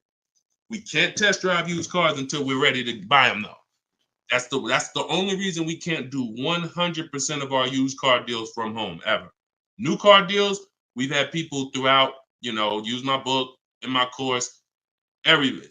100%. Dealer delivers the car. That can happen. New cars and leases, 100%. Used cars, we can't. You must go to the dealer. You must see the car. You must drive it. And then that's when you're taking that deal across the finish line right then and there. Okay? That's a overview of what I call my multiple marketplace strategy. If you do that, you win. I mean, there's no guarantees in life. So I'm not here to guarantee, but I am here to say, you haven't had strategy. When you're using strategy and boundaries, you haven't had boundaries or strategy. You add boundaries and strategies to your car buying, 99 times out of 100, you're going to win more than you used to win. All right? Go ahead, Dolan. Shoot the next one up. Does your book teach how to sell and grow? I don't really know what that means. Sell and grow. This one's from TikTok. Do I get a discount for paying cash for a car? No. I know a lot of people told. Who was taught you get a deal for paying cash? Type a $sign if you were taught you get a better deal for paying cash. I got the book, the cheat sheets, awesome. Service connected. Don't use the cheat sheet. If you got the book, scrap the cheat sheets. The book is the nuts and bolts. The cheat sheets is an overview. I see you though. Use it. Win. So, all right. So you got Gina VL. You got Court. I don't want to butcher your name, so I'm not even going to try. I see you on TikTok though. I see Cozy Boy Nesto on Instagram. Okay, Monty. So my question was, who was taught you get a better deal by paying cash? All right. Now, I said type a $sign if you've ever heard this. Now, I don't want you operating with bad information. Let me tell you where this came from. And remember what I said earlier in the show. Earlier in the show, I told you the car business is not about you winning. If you win, great. But it's about making you think you won. And I can only make you think you won based on what you tell me you need in order to feel like you win. So if you come in and say, listen, man, I'm paying cash, man, y'all got to do something better for me. I'm not going to sit here and tell you, well, you don't get a better deal for paying cash. Now, I would tell you, listen, I'm going to be honest with you. You can get this price whether you pay cash or not. So, like, there is no, but somebody who's like not going to be willing to go and tell you that, they're going to make it look like, all right, I got to make you think that the deal I'm giving you is because you pay cash. This originated from when dealers used to finance cars. There are still people And you may be one of them who think the dealer owns your car after you get it. That's why there are people who say if they can't afford a car, they say, man, I'm gonna get a dealer back their car. It's not their car anymore. Unless you're dealing with like a buy here, pay here place where they're actually extending the loan to you, it's not the dealer's car anymore. But back in the past, dealers used to extend loans. They would hold the financing. So if you offered them all the money up front, it was an incentive for them because they knew it guaranteed they get the money now. And it also saved them interest. It saved them, if they were holding the note, then they're still technically paying for that car. And they're like, okay, I could save you another $1,000, $1,500 because you're going to give me all the cash up front. It's not like that anymore. It's not. It literally from the time you leave, the dealership is funded in full in hours. Like by the time you drive off, wire transfer, the dealer is funded for the car. The funds come from Bank of America, Chase, TD, M&T Bank, whoever it comes from, wired to the dealer. From that point, it's between you and who? Who's on the title? Who's the ones calling you if you don't make the payment? Who's the one setting up the car to be taken if you don't make the payment? It's not the dealer, right? It's the bank. So it's always between you and the bank from that point, which is why you don't get an exactly life experience. You're not getting a better deal paying cash. And that's just because that's the way it's set up. Now, the rare exception that you may see, and this doesn't happen a lot, sometimes there's like a low interest rate. Like when I was with General Motors, we might have like all right, you could get 0% interest, or you could get a $5,000 rebate. Only on a new car though. But you can't do both. So if you had somebody who could pay the cash, maybe if they save more money by taking the rebate than they would if they were to take the loan. So in which case, you're not getting a better deal because you're paying cash. It's just an incentive to, you're getting a rebate. But so those are these are very rare circumstances. So I just don't want you going in and telling you that you heard that from me. And I'm just telling you that's the truth. Like that is the truth. And when you really look at how banking works and how dealerships work and the fact they don't own the car, you'll understand there's no incentive to you paying cash at all.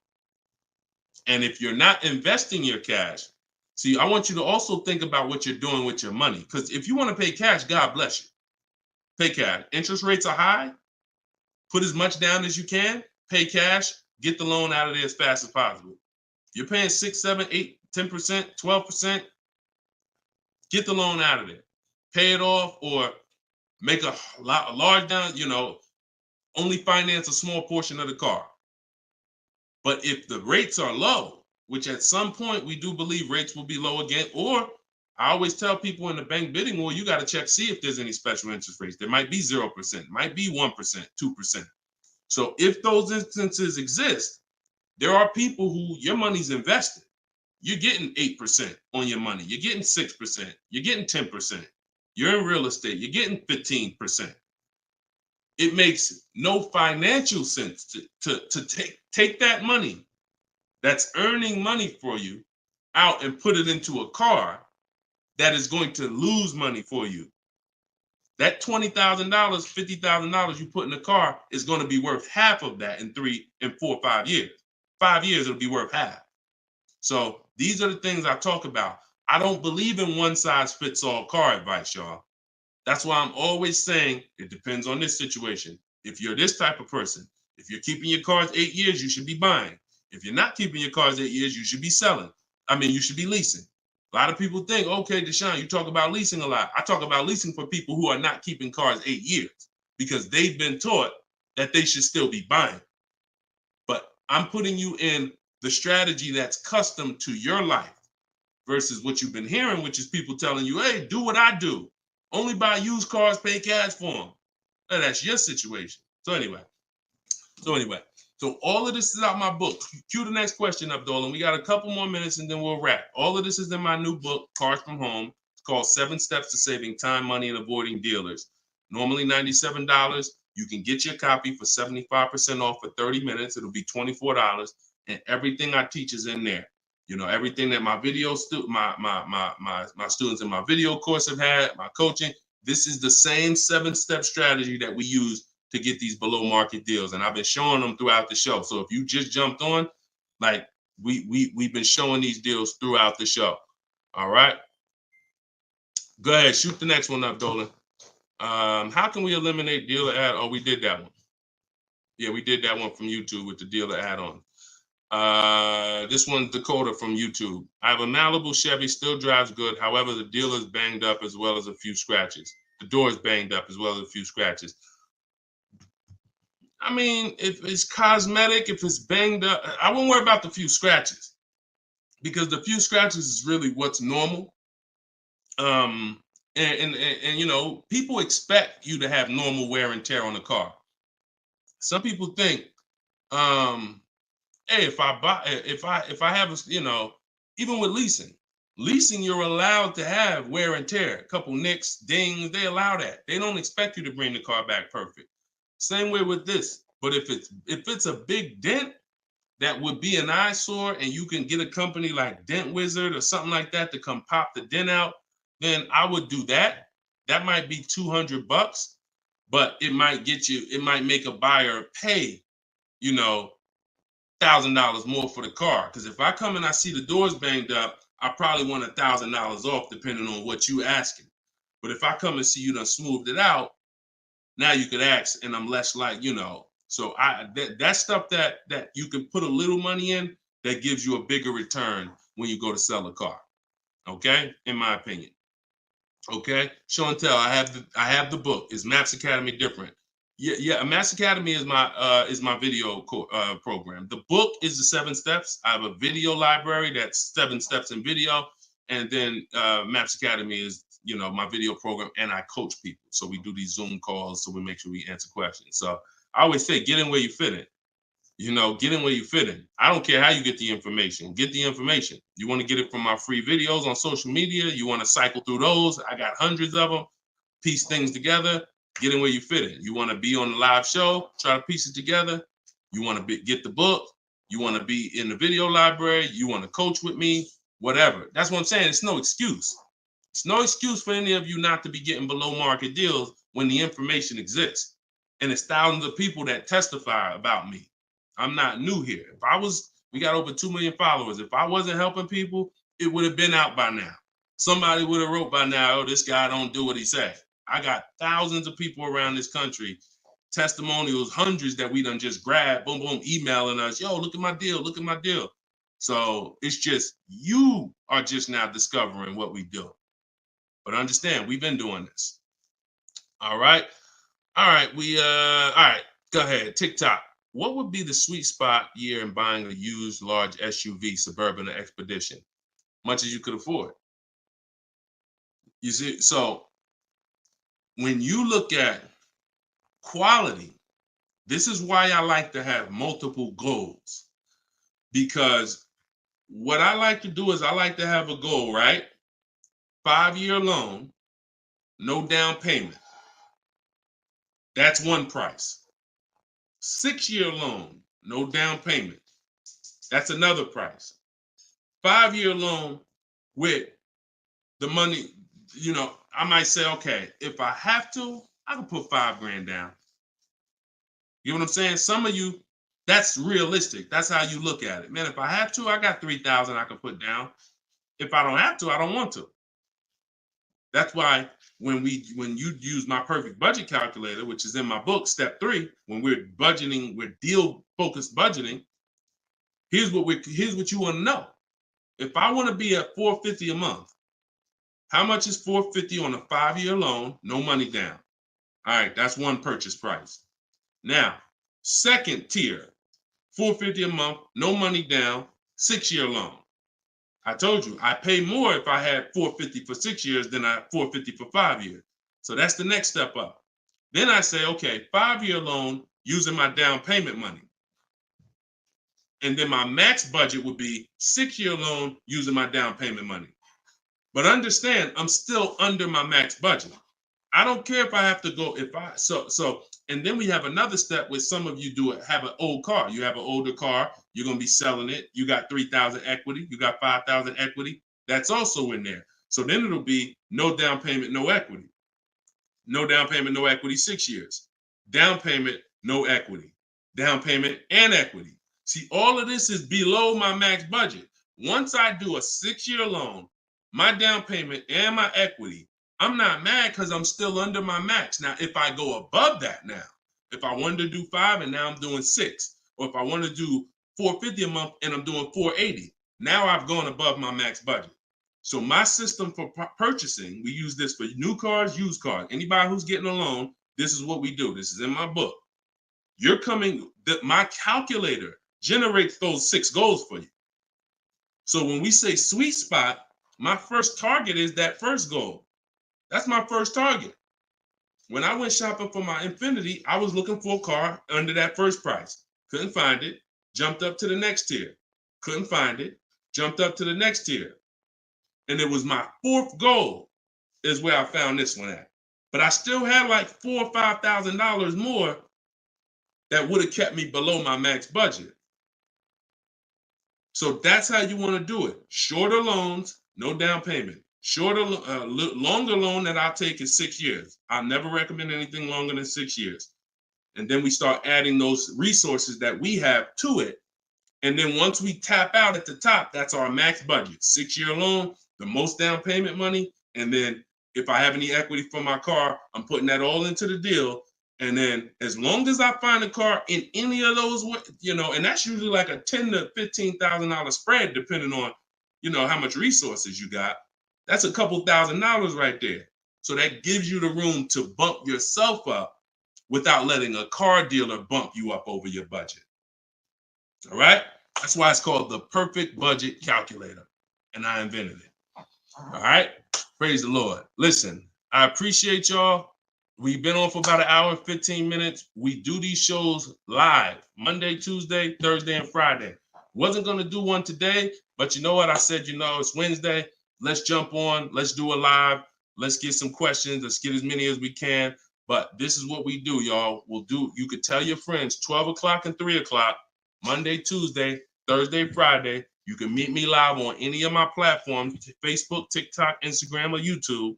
And we'll be doing this live Q&A to make sure you guys get what you need to save money and get below market car deals. That is the goal. So for those of you who like Deshone, I appreciate the show, but I want everything in one spot, man. I don't want to even have to come back to this show anymore. That's all in my new book, Car Shopping. It's called Cars from Home, 7 Steps to Saving Time, Money, and Avoiding Dealerships. You can get it for 75% off in my TikTok bio. It'll be in your inbox, and everyone who gets a car, who gets a book, right when you purchase, I give you a support email. So on that last page, you'll see a support email. If for some reason I don't give the support email out to the public because people just be emailing me with questions and all that, I don't do DMs. I don't do none of that because we got too many people to be doing DMs and all of that. Once you purchase this book, you get a support email. If for any reason your book doesn't arrive in 5-10 minutes, check your spam, check your junk folder.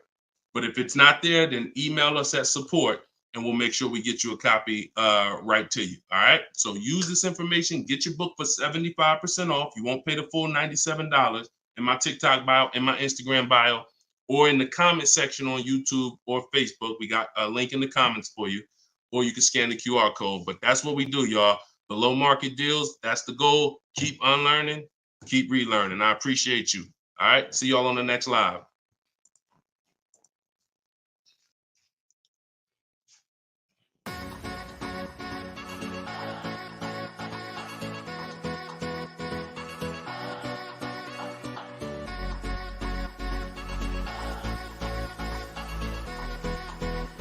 The worst possible thing you could say when you walk into a car dealership. I spent 5 years with Mercedes-Benz, 5 with General Motors, and the worst thing a person could say when they walk in is if you could just get me to this payment, we got a deal.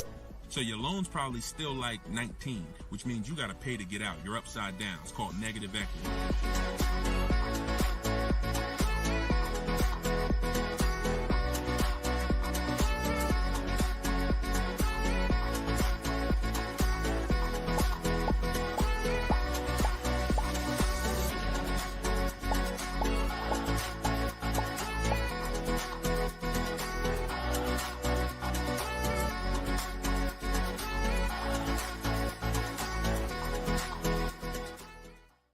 NY Gail, welcome everybody to episode 6 of Car Shopping Questions and Answers.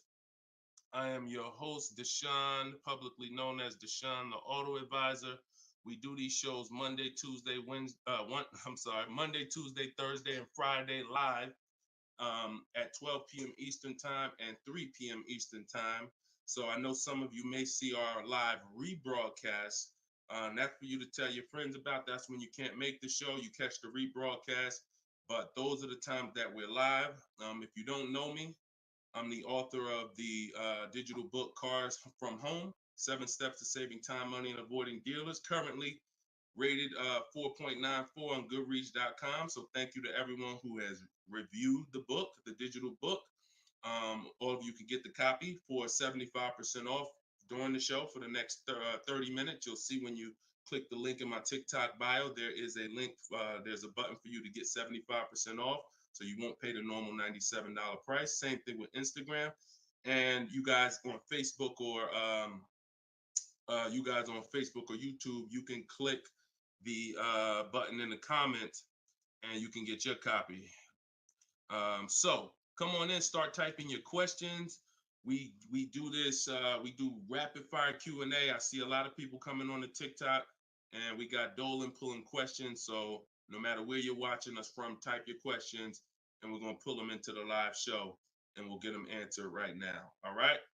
So I'm excited about this show. I see we're continuing to see people getting below market deals. If you don't know that the goal is for you to get below market deals, and the goal is for you to not spend more than 30 minutes in a car dealership. I spent 14 years in car dealerships.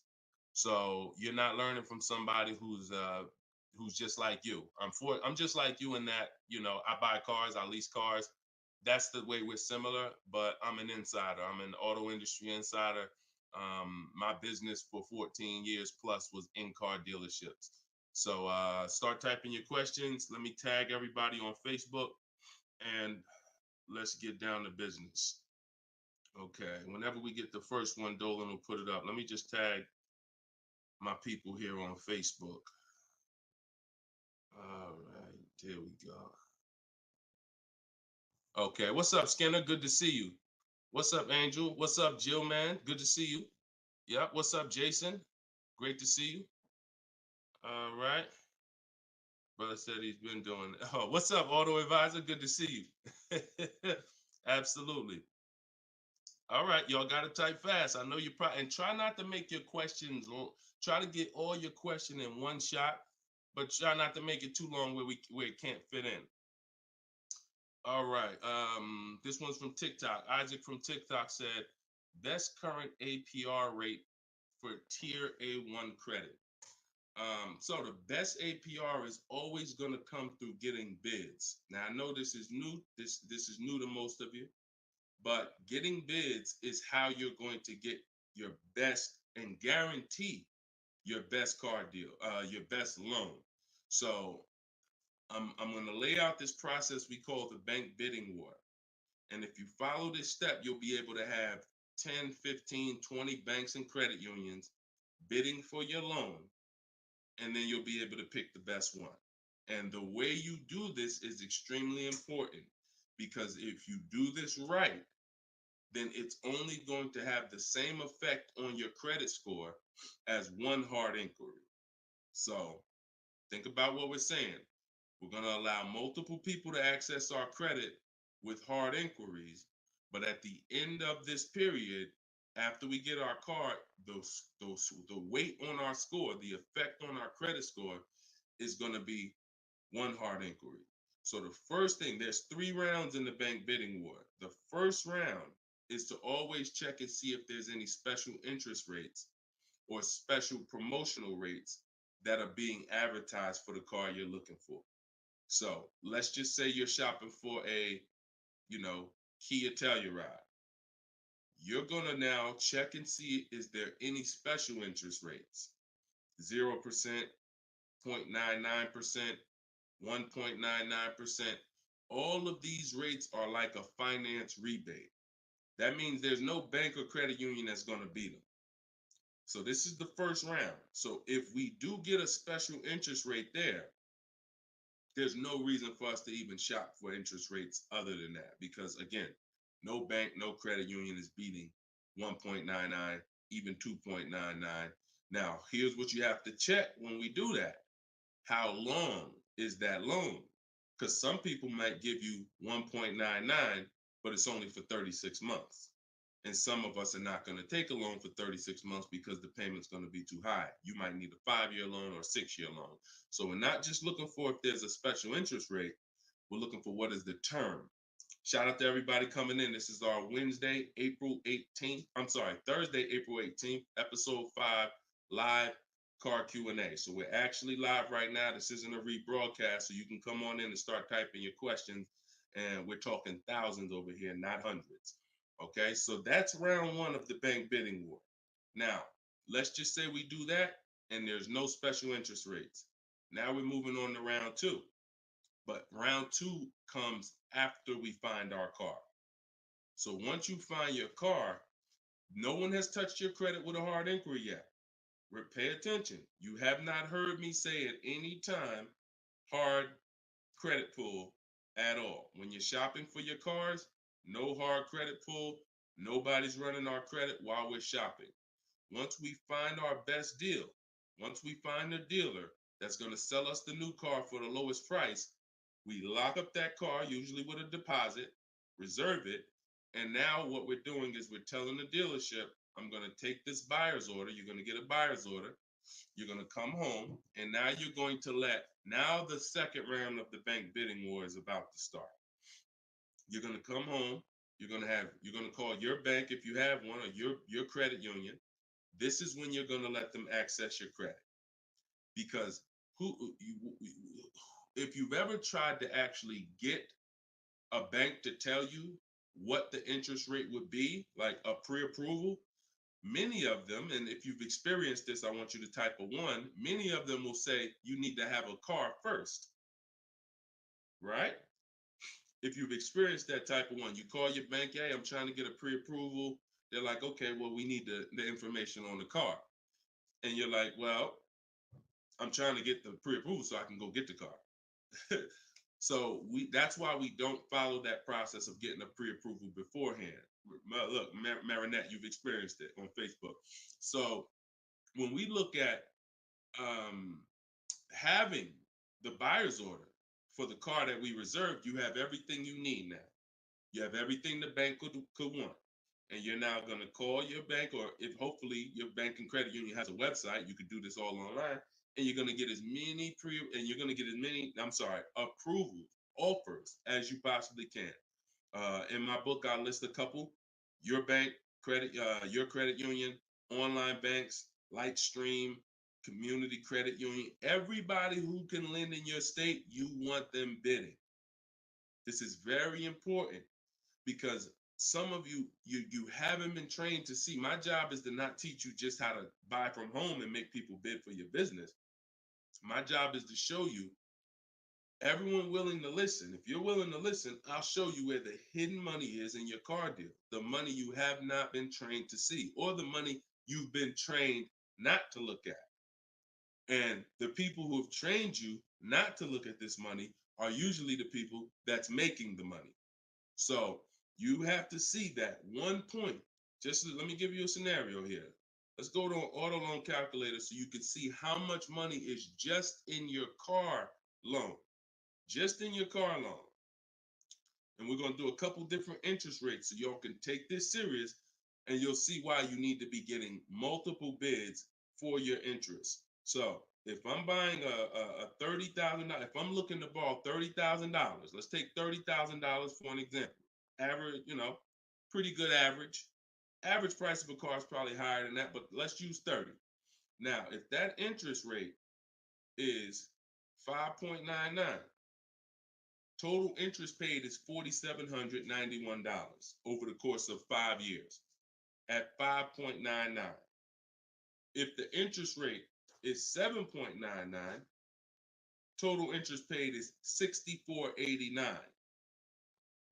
That's over $2,000 difference. 2 points, $30,000 loan. Now, some of you are going to be borrowing more than that. Some of you are getting $50,000 loans. Interest at that same 7.9 on a $50,000 loan is $10,815 over 5 years. Now, if you can get 2 points less, 5.99, interest is $7,984.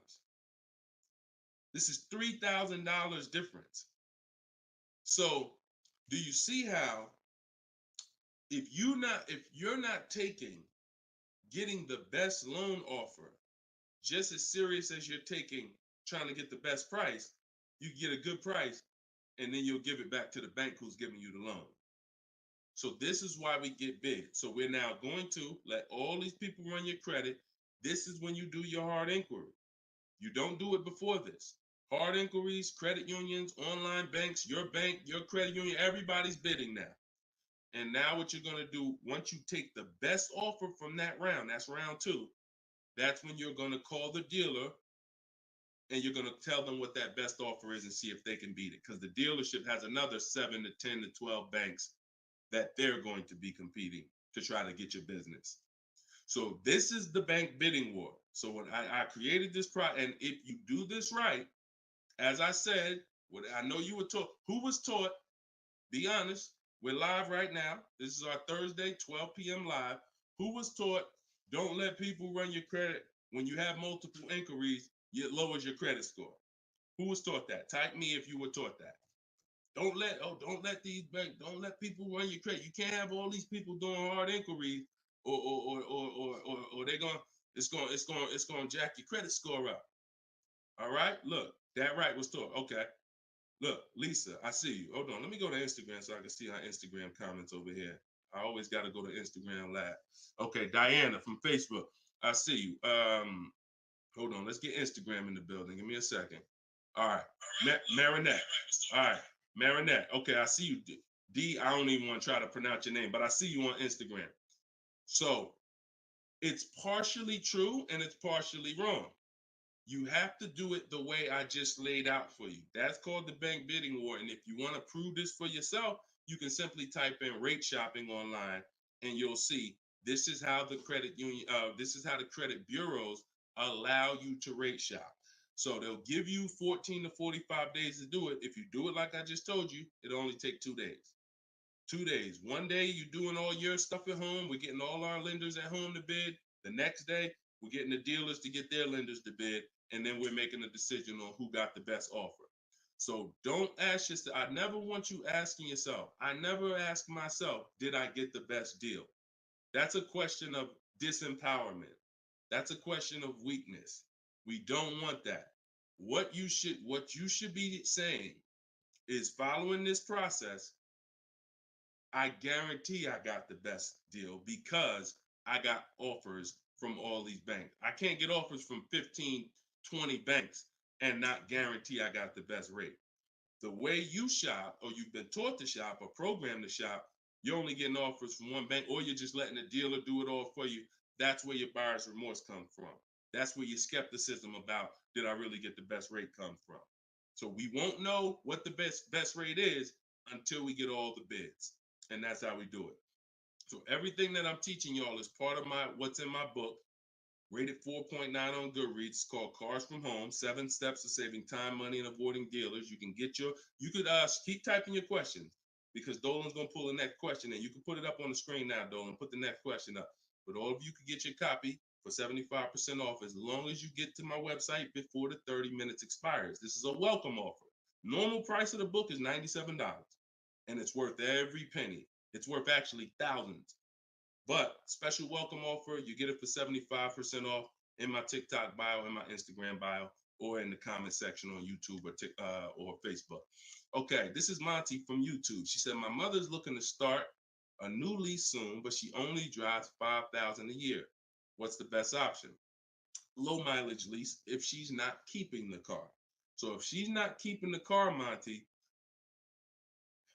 watch this. I run this scenario a lot, and I want y'all to, because some of you, you were taught never to lease.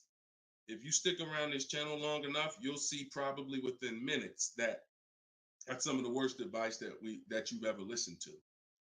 If you don't keep your cars 8 years, so we'll talk about that. And we show examples. It's not even up for debate. People who try to debate it, they're emotional and they're tied to old advice. So once you have decided you're leasing, which means I'm not keeping my car 8 years, I want to avoid that depreciation, then I need to be shopping for aggressive lease deals, because it's the short term. Again, this is another unseen expense, depreciation. This is why, look, when you buy your car today, you buy a $40,000 car today. You try to take that car back to the dealership a month later. What's it worth? You try to take, you buy a car today for $40,000. You try to take that car back to the dealer a month later. Is it worth $40,000? Right? No. A month.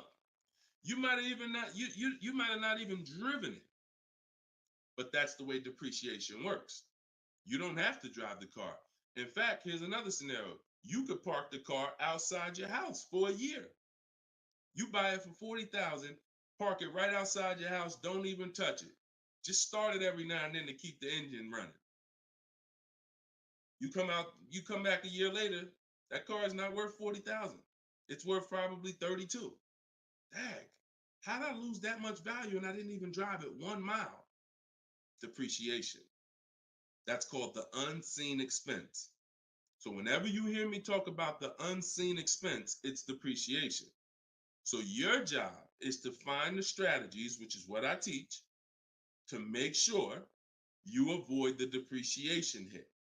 So if you buy a car, Monty, even if she doesn't drive it, even if she only drives it 5,000 per year, 5,000 miles a year, like you're saying, she's losing value. And what she's doing when she replaces the car is she's hoping she could get some of that value back that she lost. It really never happens. Who understands that when you go to trade your car in, you never get what you really thought you were going to get for the car, right? Now I'm going to ask you a question. Everyone who has a car outside that's 10 years old or more, 10 years old or more, type me in the comments. Matter of fact, let me know how many years you've had the car. That's a better one. Type how many years you've had the car. And for those of you who just came to the show, this is our Thursday, 12 p.m. live show. We're actually live right now. This isn't a rebroadcast, although we do rebroadcast these shows throughout the day, all day, so that you can actually catch up, watch the replay. But this is our time. We're live Monday, Tuesday, Thursday, and Friday, 12 p.m. and 3 p.m. Make sure you're here. If you want to engage with us, make sure you're here. If you want to tell your friends, this is the time to be here. Okay. So we got people 11 years. Can Skin on Instagram, 11 years, 13 years. Jessica on YouTube, I see you. 6-year Jeep Wrangler. Well, I wanted to hear from people who are longer. 2018 Sakia. So, all right, 15 Tahoe. Okay, I'm talking about the people who've had a car 10 years or more. One thing about you that listen, are y'all worried about how much you're really going to get for that car? Are you overly worried about it?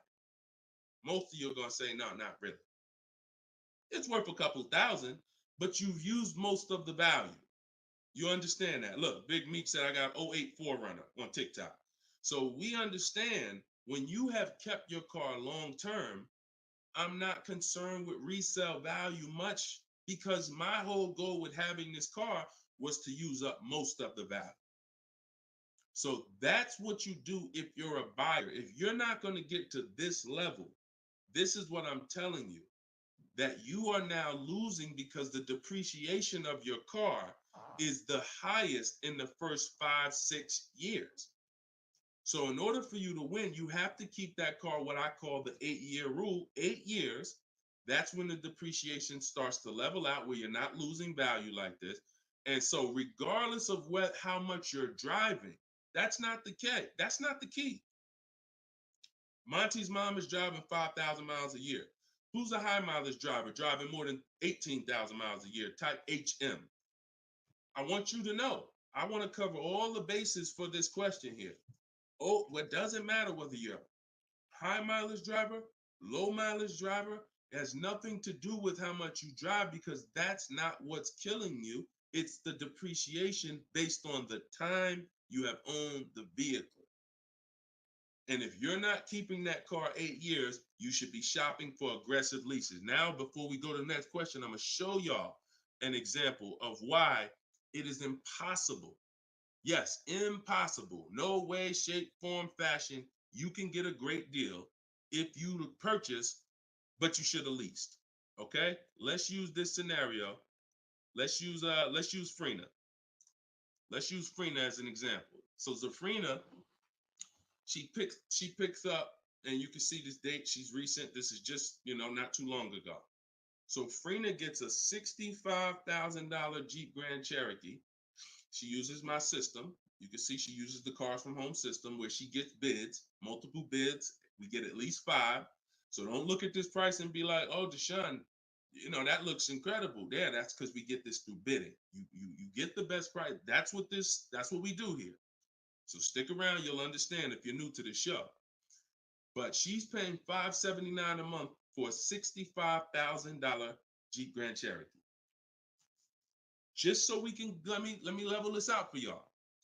If she pulls up to someone who decided to purchase because they didn't understand leasing, or they was taught never lease, so they're gonna go in, they want that same truck as her.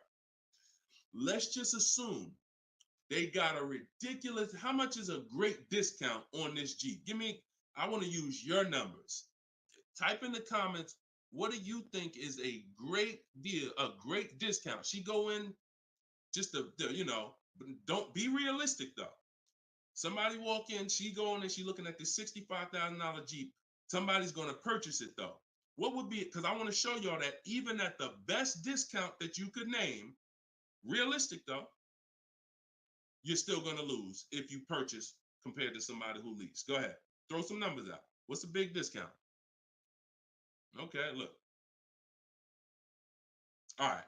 I'm going to make up a number because it's like, okay, 600. No, not a payment. Not a payment. I'm talking about, okay. Aux the Pro said 20%.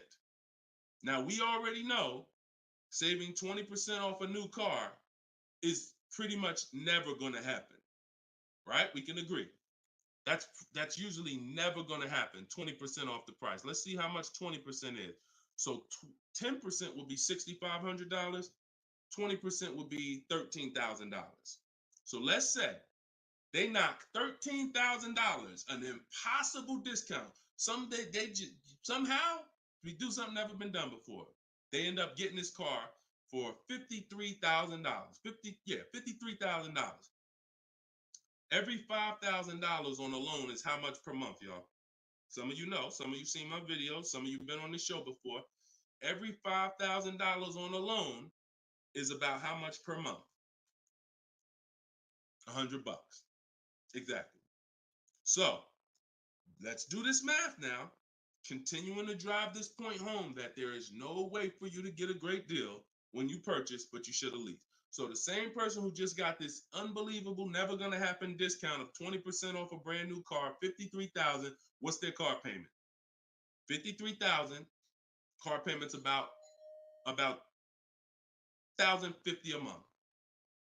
$1,050 a month for 5 years. Let's just say they take another year on the loan. They say instead of a 5-year loan, let's take a 6-year loan.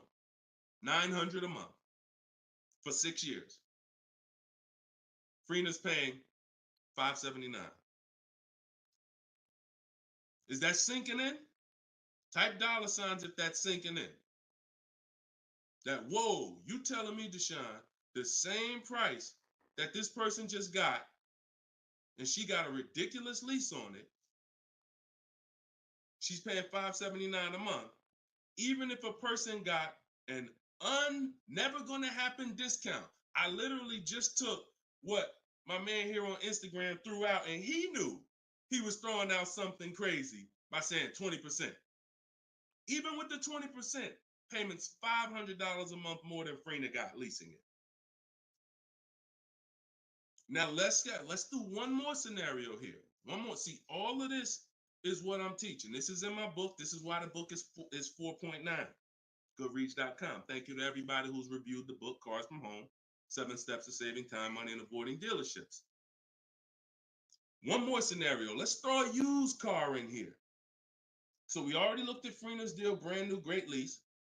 Second, brand new, never gonna happen discount. Now let's throw a used one in there. Let's say somebody says, you know what? I'm looking for a hold on, I want to put that back up, Dolan. Let's keep that up because we're talking about this scenario. So please put Freener's deal back up on the screen, Dolan. Matter of fact, here, I got it right in front of me. All right. So we got third scenario here. Somebody now is saying, all right, I'm gonna find that truck used though. So instead of 65, good price on a used one. Let's say we find one that's like 40% off, 3 years old. Again, I'm using extremes to show y'all. So some of you are like, Deshone, if you're using extremes and it's this different, dang, I've been overpaying by not understanding leasing. Yep. I wish I had Dave Ramsey here. I wish we could get Dave Ramsey on the show. You know, I wish he was in the audience. I wish him, because unfortunately, look, shout out to Dave. I know he has the right heart, the right intentions, but he has the wrong information. He's what I call confidently incorrect. That means dangerous. You're dangerous. When you're confident and incorrect, you're dangerous to yourself and others. So now, used car, somebody gets this car, they knock 40% off the price, and they get one for like $40,000, $65,000 truck. I got one 3 years old. I paid $40 for it. Every $5,000 we just said is about $100 a month. 40 payments, $800. You take a 6-year loan, payments $725. On a used one, we're no longer even talking apples to apples with the vehicle. On a used one, $579 Freener's paying, $725 for a 6-year loan on a used one, 3 years old, 1 year on the warranty left. Then you're on your own. $1,000 a month to buy a brand new one. See, son, you getting mad yet? Are you getting mad yet at the people who taught you not to lease? Now, who should be? Because some of you, if you just tuned in, you might be thinking, oh, Deshone, so should I only lease? No. If you are not keeping your cars 8 years, then you should only lease. Because when you buy, if you keep the car long enough, you can win. Because you're going to pay double what Freener's paying if you buy a brand new one. You're going to pay more on a used one, but eventually you pay off the car, you keep it 8, 10, 12 years. The longer you keep it, you can catch up. You're still not going to, you get what I'm saying? Because Freener's always going to have a payment. If she keeps leasing, she's always going to have a payment. But if you keep buying your cars, trading them in 5 years, trading them in 6 years, trading them in 4 years, you are no way, shape, or form even close to this. You're thousands and thousands of dollars away. There's thousands of dollars more every year coming out of your bank account than someone who understands leasing. Yeah. Tell your parents, tell your cousins, tell your brothers, tell your spouse. This is what I've been ranting about for years, trying to get you to understand. That's why I say there's no way to get a great deal if you don't understand. If your deal's on the wrong foundation, no way to get a great deal. It's impossible, no matter how much you save on the car. Okay? So yeah, we go deep on that today. Good. I'm happy we got a chance to go deep. All right. I see a lot of people typing $signs. You understand. All right, Dolan, shoot the next question up. Skinner, I see you on YouTube, man. It's real. It's real. This is what we do, man. I'm glad we gotta look. I'm the bad news first person, so don't think I gotta share the bad news first, and then but I'm also giving you the olive branch to like you can change this. You can start doing things different. You can start shopping different. You can learn how to make these people bid. So go ahead, shoot the next question up, Dolan. Let's keep them coming. We're Thursday. We're live right now, y'all. So if you just jumped on the show, this is our live 12 p.m. show. Type your questions, and can y'all tap the screen on TikTok? Can we shoot those likes up? Can we? If you're gonna spend time with us and you're getting value out of what we're doing, I need everybody who's getting value hit the like button and start tapping the screen if you're on TikTok just to show that. Run those likes up. All right, I see it. See y'all lighting it up already.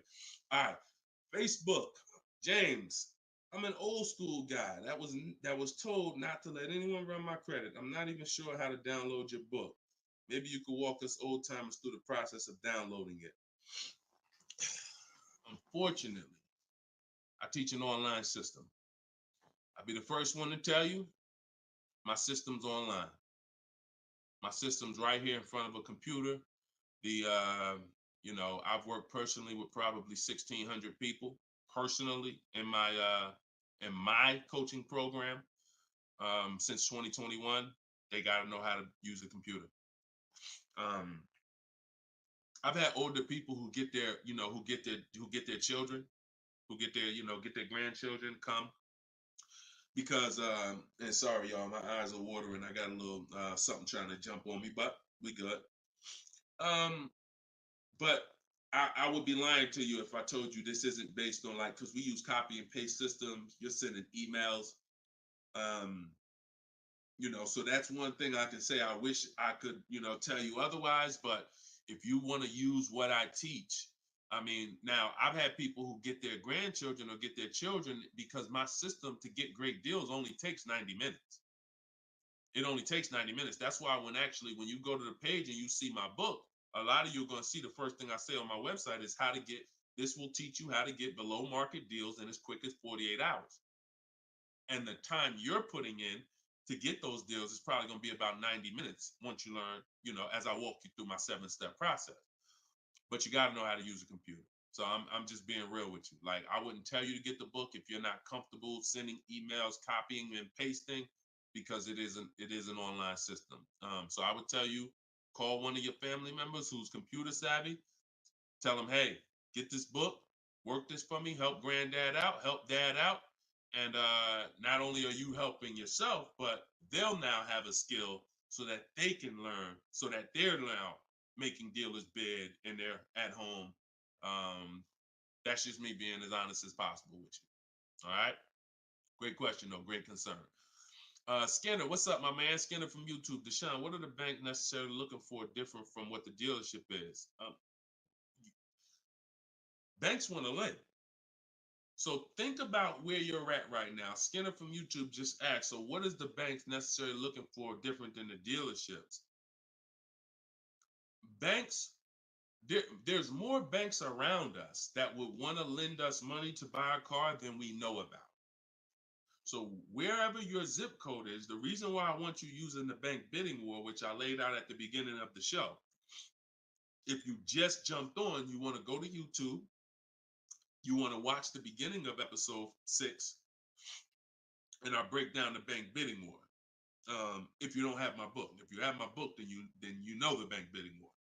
Now, it's about letting the people who want to bid, because the dealers, here's the difference. It's your positioning. When a dealer knows you don't have any leverage, you haven't shopped bank offers, you're basically waiting for them to tell you what their bank said. Here's usually the conversation. What is the most interest? What is the highest rate you think they'll take? What is the highest rate that we can actually get them? And it might be 6.2, but at 6.2, we make some nice money on the loan. But that's not the best I could do. But I'm not going to give them the best I could do, because what sense does that make? I'm going to give you the most you're willing to pay. So if I go out and say, look, we got you 6.2, your payment's this. If you don't fight them, then that's what's going to happen. But when you have offers, now what you're doing is calling them and saying, look, I got 5.79 from my credit union, or 5.79 from this online bank. If you could beat it, then I'll give you the business. Not only does this make for a good relationship because you're giving them the opportunity versus saying, oh, I'm not letting you get the opportunity. This person has 7, 10 banks. You give them an opportunity, and this is how you guarantee the best rate. So it's not about they're looking for anything different. It's about positioning yourself so that the dealer is now trying to beat the rate you got versus what I just laid out 60 seconds ago when you don't have a rate in the conversation they're having. Leverage, leverage. All right, that's the difference. One gives you major leverage to guarantee you're getting the best offer. One, you have no leverage, and so there's no guarantee. And you'll always drive wondering, man, could I have gotten a lower interest rate? That'll always be in the back of your mind. So we want to eliminate that. All right, great question, Skinner. Go ahead, Dolan. Next one. I don't see too many questions coming in on Instagram. Instagram, where y'all at with your questions today? We getting questions from TikTok. I see a lot of them. Let's go. Oh, there's one. Okay, Body by Michelle. When buying a luxury car with cash, when should I let the salesperson know? Okay. The process of what we teach doesn't change doesn't matter what you're buying. We've had people get Maseratis, get high performance BMWs. I know this works because bidding just works. So first thing you have to do, Michelle, is realize I need to get at least 5 offers, because we're so concerned with how we're going to pay for the car that we're not thinking about which dealer is going to sell us the car for the lowest amount. Now, some of you may have been taught every dealer has the same price. I got this clue when people started saying things like Nissan doesn't have good deals. Hyundai, the deal on the Hyundais right now are terrible. That's either coming from 2 things and they're both wrong that I want you to stop today.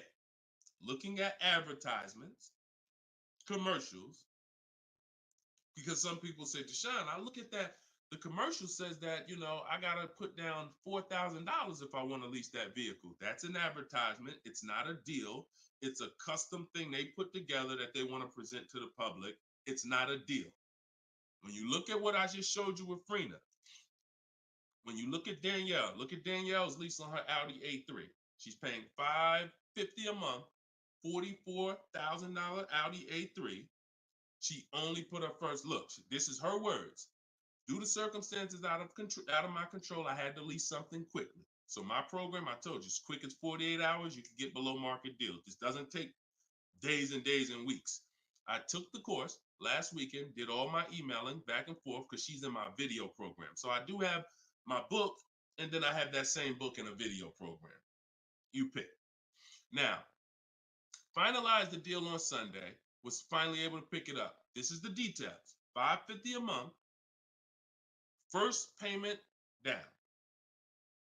Included maintenance, gap insurance, all fees, taxes, registration, 12,000 miles per year. MSRP was $44,000. If we saw a commercial, or if we went on Audi's website right now, that is not what they're advertising for that car's lease. They're probably advertising $479 a month with $3,700 due at signing, plus tax and fees, which would end up, if you wanted to get to this payment, you probably need $5-6 grand up front. That, I'm telling you, stop looking at commercials. Those are not deals. We don't look at commercials to dictate what the deal's going to be. Nothing that I'm ever going to show y'all that people are getting learning from me is ever going to match a commercial. Second thing that people might be looking at when it comes to what they deem they can get for a car is going into one dealer. That's it. Going to one dealer. What's the price? Oh, wow, that seems high. That's higher than I thought it was going to be. And leaving saying, oh, man, Nissan don't got no good deals this month. No, that Nissan dealer doesn't have good deals. And again, you have no leverage. So the first thing I want you to think about, Michelle, is changing the way you shop so that you can forget about how you're going to pay for the vehicle. First paramount thing is to make sure that I'm getting 5 offers, because we've done the statistics. I got people all around the country shopping that report to me. 80% of dealers are overpriced. I'm telling you numbers that I don't want you to ever forget. 80%. That means out of 100 dealers, 80 are overpriced. 20 are the great prices. So you're not going to walk into a dealer and get a great price, because you have more of a shot of walking into an 80% dealer than you do a 20%. So you stay at home.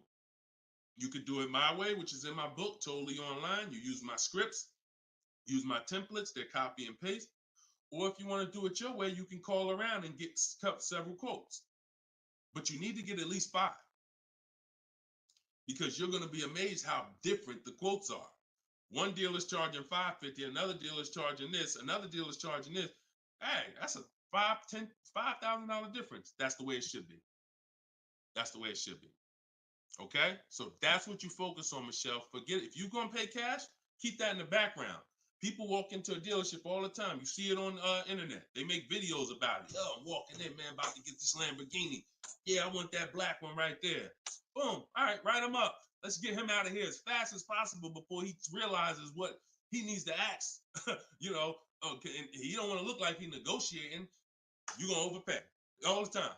People celebrate the cars, but they overpaying for them. So don't focus on how I'm getting the car. Focus on, let me get these offers so I can make sure I get the best price. Once I get the best price, here's the cash. Okay? Great question. Shoot the next one up, Dolan. We're live, y'all. This is our Thursday, 12 p.m. show. We'll be live for about an hour. So we're going to try to get through as many questions as possible, but I don't like to give short answers. And for those of you who like to shine, I want all the answers in one spot. That's in my new book. It's a digital book. It's called Cars from Home, 7 Steps to Saving Time, Money, and Avoiding Dealers. And you can get yours, have everything I teach in one spot. If you get the 75% off price, it's $24. It'll be in your inbox in 5 minutes. You can get it in my TikTok bio. You can get it in my Instagram bio, or on Facebook, YouTube. We got a link in the comment section for you that you can get your copy at 75% off. But it's only for 30 minutes. Once the timer expires, it does go back up to the $97 price. Okay, YouTube, Hanako. Sorry, hold on. Eyes water, I'm sorry. All right, YouTube, Hanako. What if you guess incorrectly on what your yearly mileage will be for a lease? Can you renegotiate your lease if you will go over the mileage?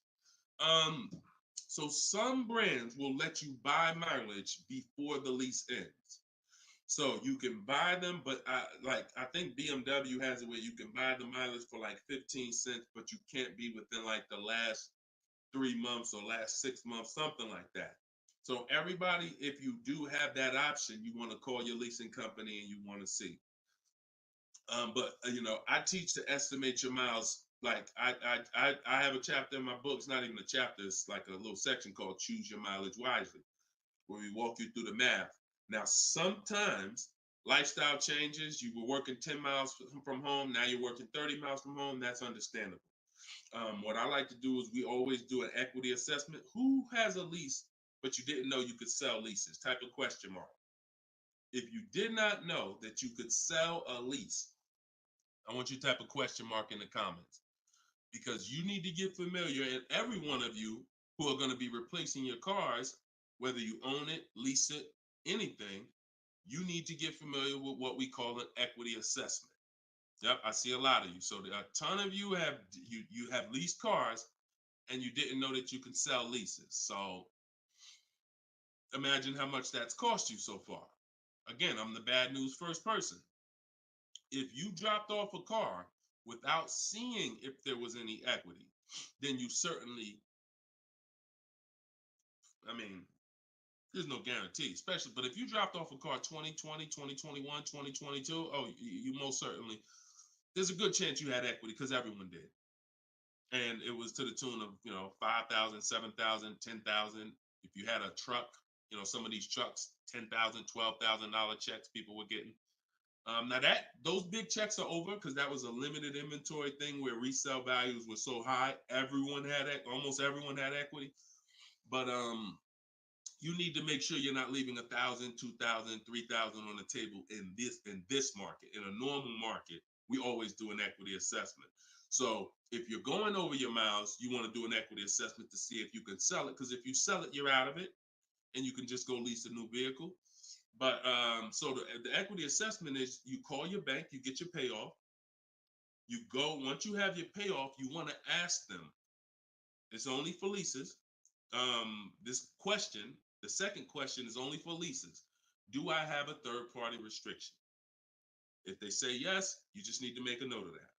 If you don't have a third party restriction, and there's several brands that don't, Chase, Toyota, Mazda, there's still a couple leases out there that don't have third party restrictions, then you're going to go and you can sell to any of the online bidders, highest bidders. You get all these offers. And look, let me be clear on when you should be doing this.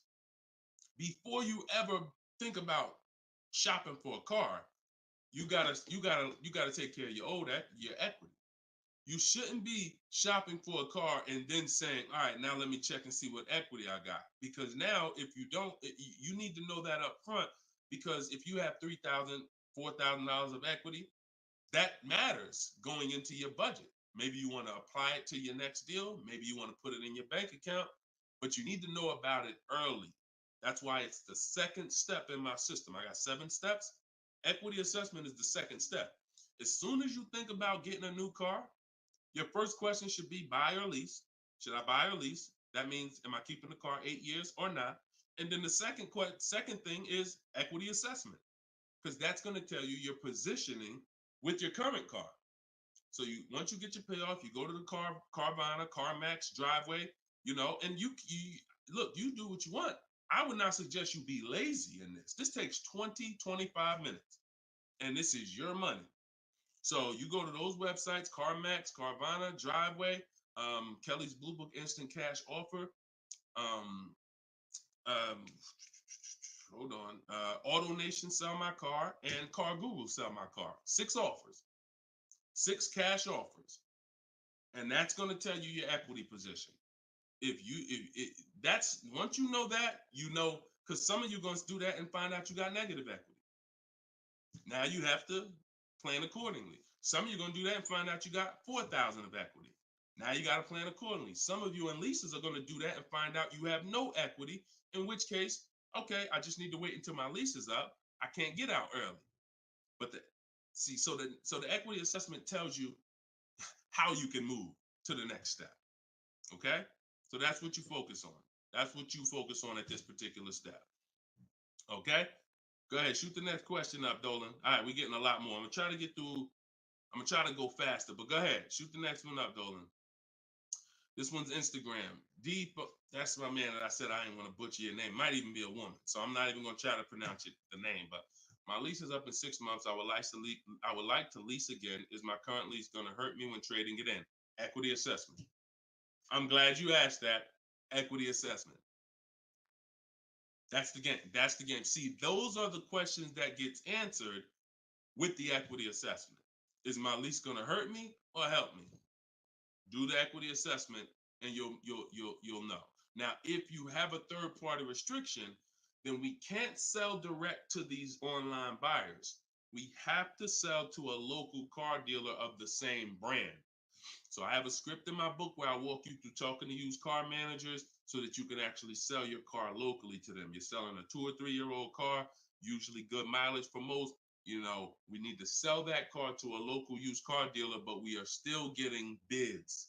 We're not walking in. This is what a lot of people did. You may have did it. Man, I got a third party restriction. I'm gonna just walk into the dealer. hey, yeah, look, I know I got equity.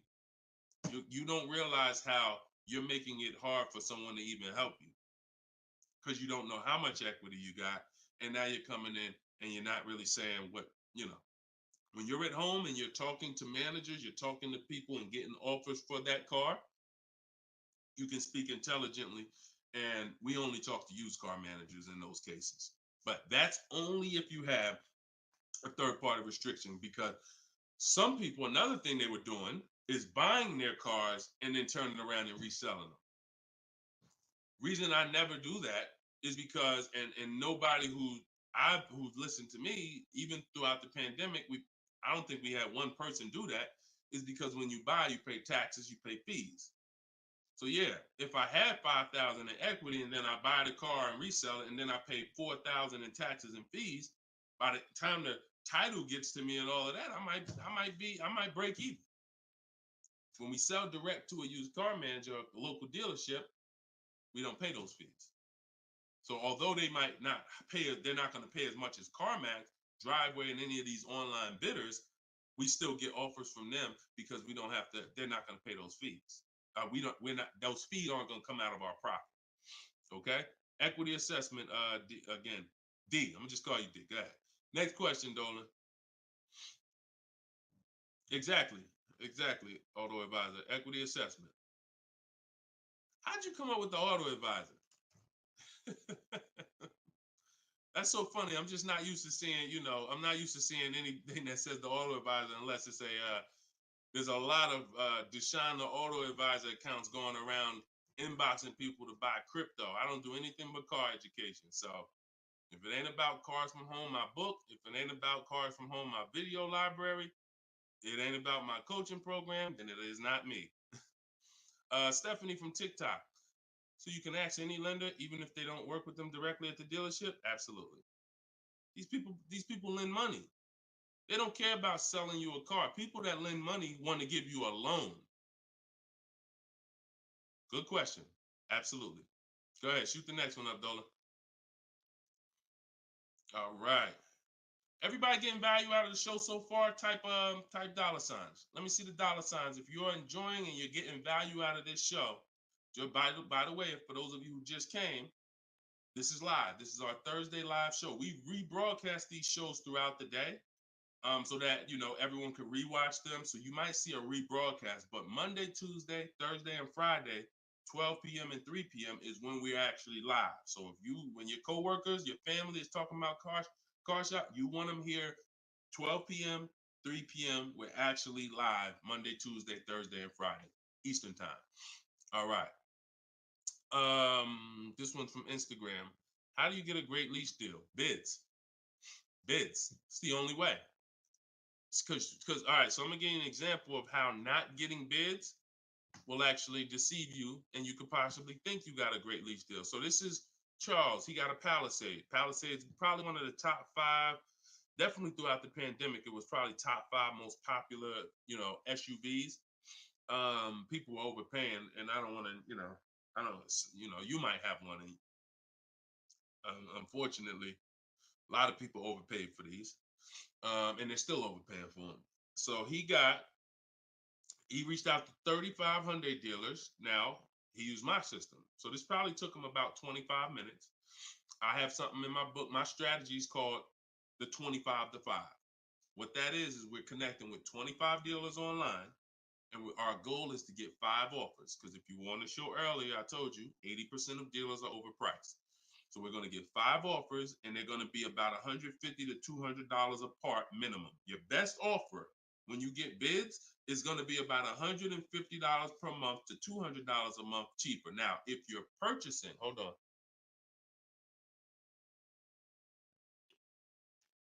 All right. Now, if you're purchasing, you're going to see, for those of you who are buying new cars, because we have several people that do that, you're going to see that there's about a $5,000 difference minimum between your best offer and your worst offer. So let's say I was buying this Palisade. When I get my bids, my best offer to my worst offer is going to be close to $5,000 difference. That's when you know you're doing it right. because we get below market car deals. Some people get market value car deals. Some people pay above market value car deals. Depends on the skills they have. So he got bids. He did this, used my system.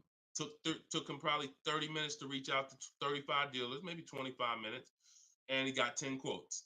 Offers range from 1.23 to 1.66. Now, that's what that's what I'm telling you. The 1.26 lease that he ended up getting a 1.23 because we always send a counter offer. I have a calculator in my book where you put it in. We must send a calculator. We must send a calculator. We must send a counter offer. So he ended up closing the deal at 1.23, all online. Never spoke to the dealer until he was ready to lock up the deal. But see the difference, 1.23 to 1.66. That means he's looking at offers. His best offer was $597 on a $48,000 Hyundai Palisade. His worst offer at 1.66, that same 1.66 divided into 48,500. Hold on. 1.66 times 48,500 would be about 700, 900, call it 800 bucks. So he's getting offers. That's when you know you've done it right. So to answer your question, Tobo, how do you get great lease deals? Bids. It's the only way. It's the only way. So his best offer is $597. The worst offer he saw out of all of them, he got 10 of them, was $800. Same vehicle. 80% of dealers are overpriced. Okay? Must get bids if you want to get deals like this. Only way. All right? Shoot the next one up. Now, look, hold on real quick. I want to say one more quick thing. Until you get bids and you have enough bids, you might think you got the best deal, but you just don't know what the best deal is. See, you're going off your gut. If you're going off your gut, look at Kimberly. Kimberly saved $20,000 on her Maserati. It's a $91,000 vehicle.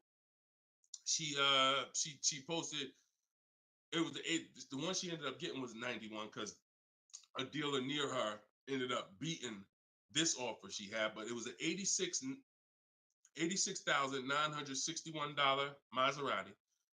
They offered it to her for $66,261. So they're taking 20 grand off. But she had offers that were 10 grand off. She had offers that was 12 grand and 8 grand.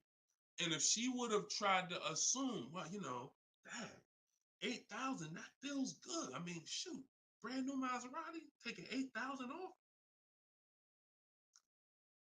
That gotta be a deal. See how much money she would have left on the table? See how much money she would have left on the table? So we cannot assume. We get multiple offers. We look at the lowest one. That's how we guarantee. All right? Go ahead. Shoot the next one up, Dolan. Great questions today. Great questions. Let's go. All right. We got Emo on YouTube. I test drove an MD. I'm test driving an MDX soon. Okay. I test drove an MDX as soon as we finished. They tried to get me to run my credit. I told them I'm shopping dealerships, didn't like it, so the manager came in the office and tried it. No again. 100%. You look, y'all. If you don't have a plan, you're under someone else's plan. You follow me? I'm gonna say that again. If you got a light bulb emoji, type a light bulb emoji, type a gem emoji. Remember this. If anytime you don't have a plan, you will be subject to someone who has a plan. And there's nobody that has a plan like car salespeople. We know what we're doing.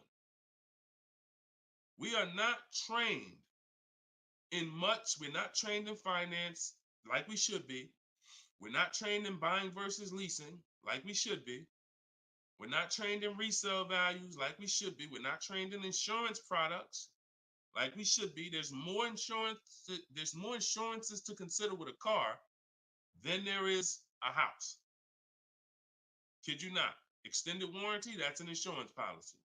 You might use it, you might not. Tire and wheel, that's an insurance policy. Gap insurance. You have auto insurance. There's multiple insurances that you need to consider in this business, when you're buying a car, when you're leasing a car. We're not trained in none of that like we should be. But what we are trained in is how to make sure we have enough information to sell you what we want to sell you. And so if you don't have, and the least, the people with the least integrity, they are certainly going to try to pin you down with the credit check. Can't give you a credit. I can't give you a quote without your credit. Come in. I need you to be here. When can you come? First question they ask, y'all, right? Who's getting phone calls from dealers right now? Raise your hand and type me if you're getting phone calls from dealers right now for any reason.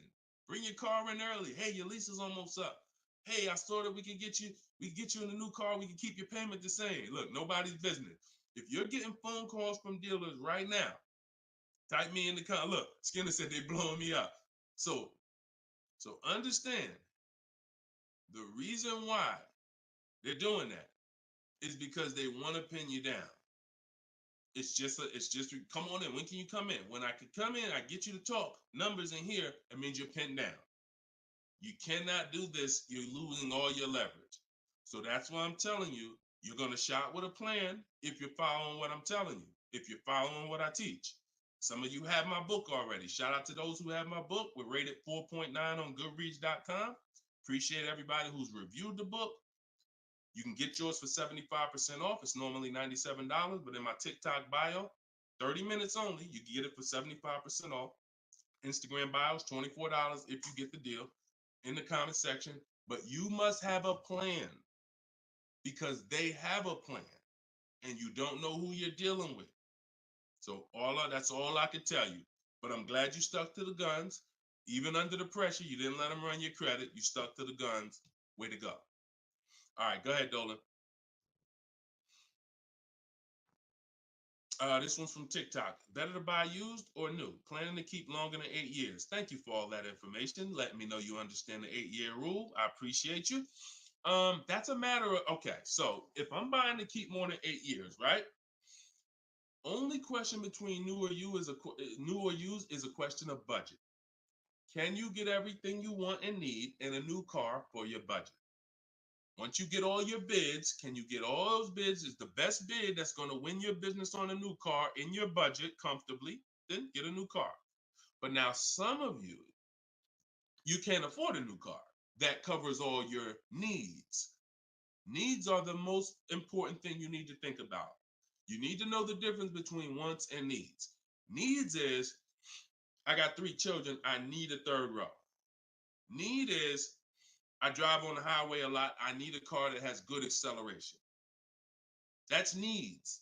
Needs are things where if you don't get them, you're not going to like the car, you're going to trade it in because it's not doing the basic things you need it to do. That's needs.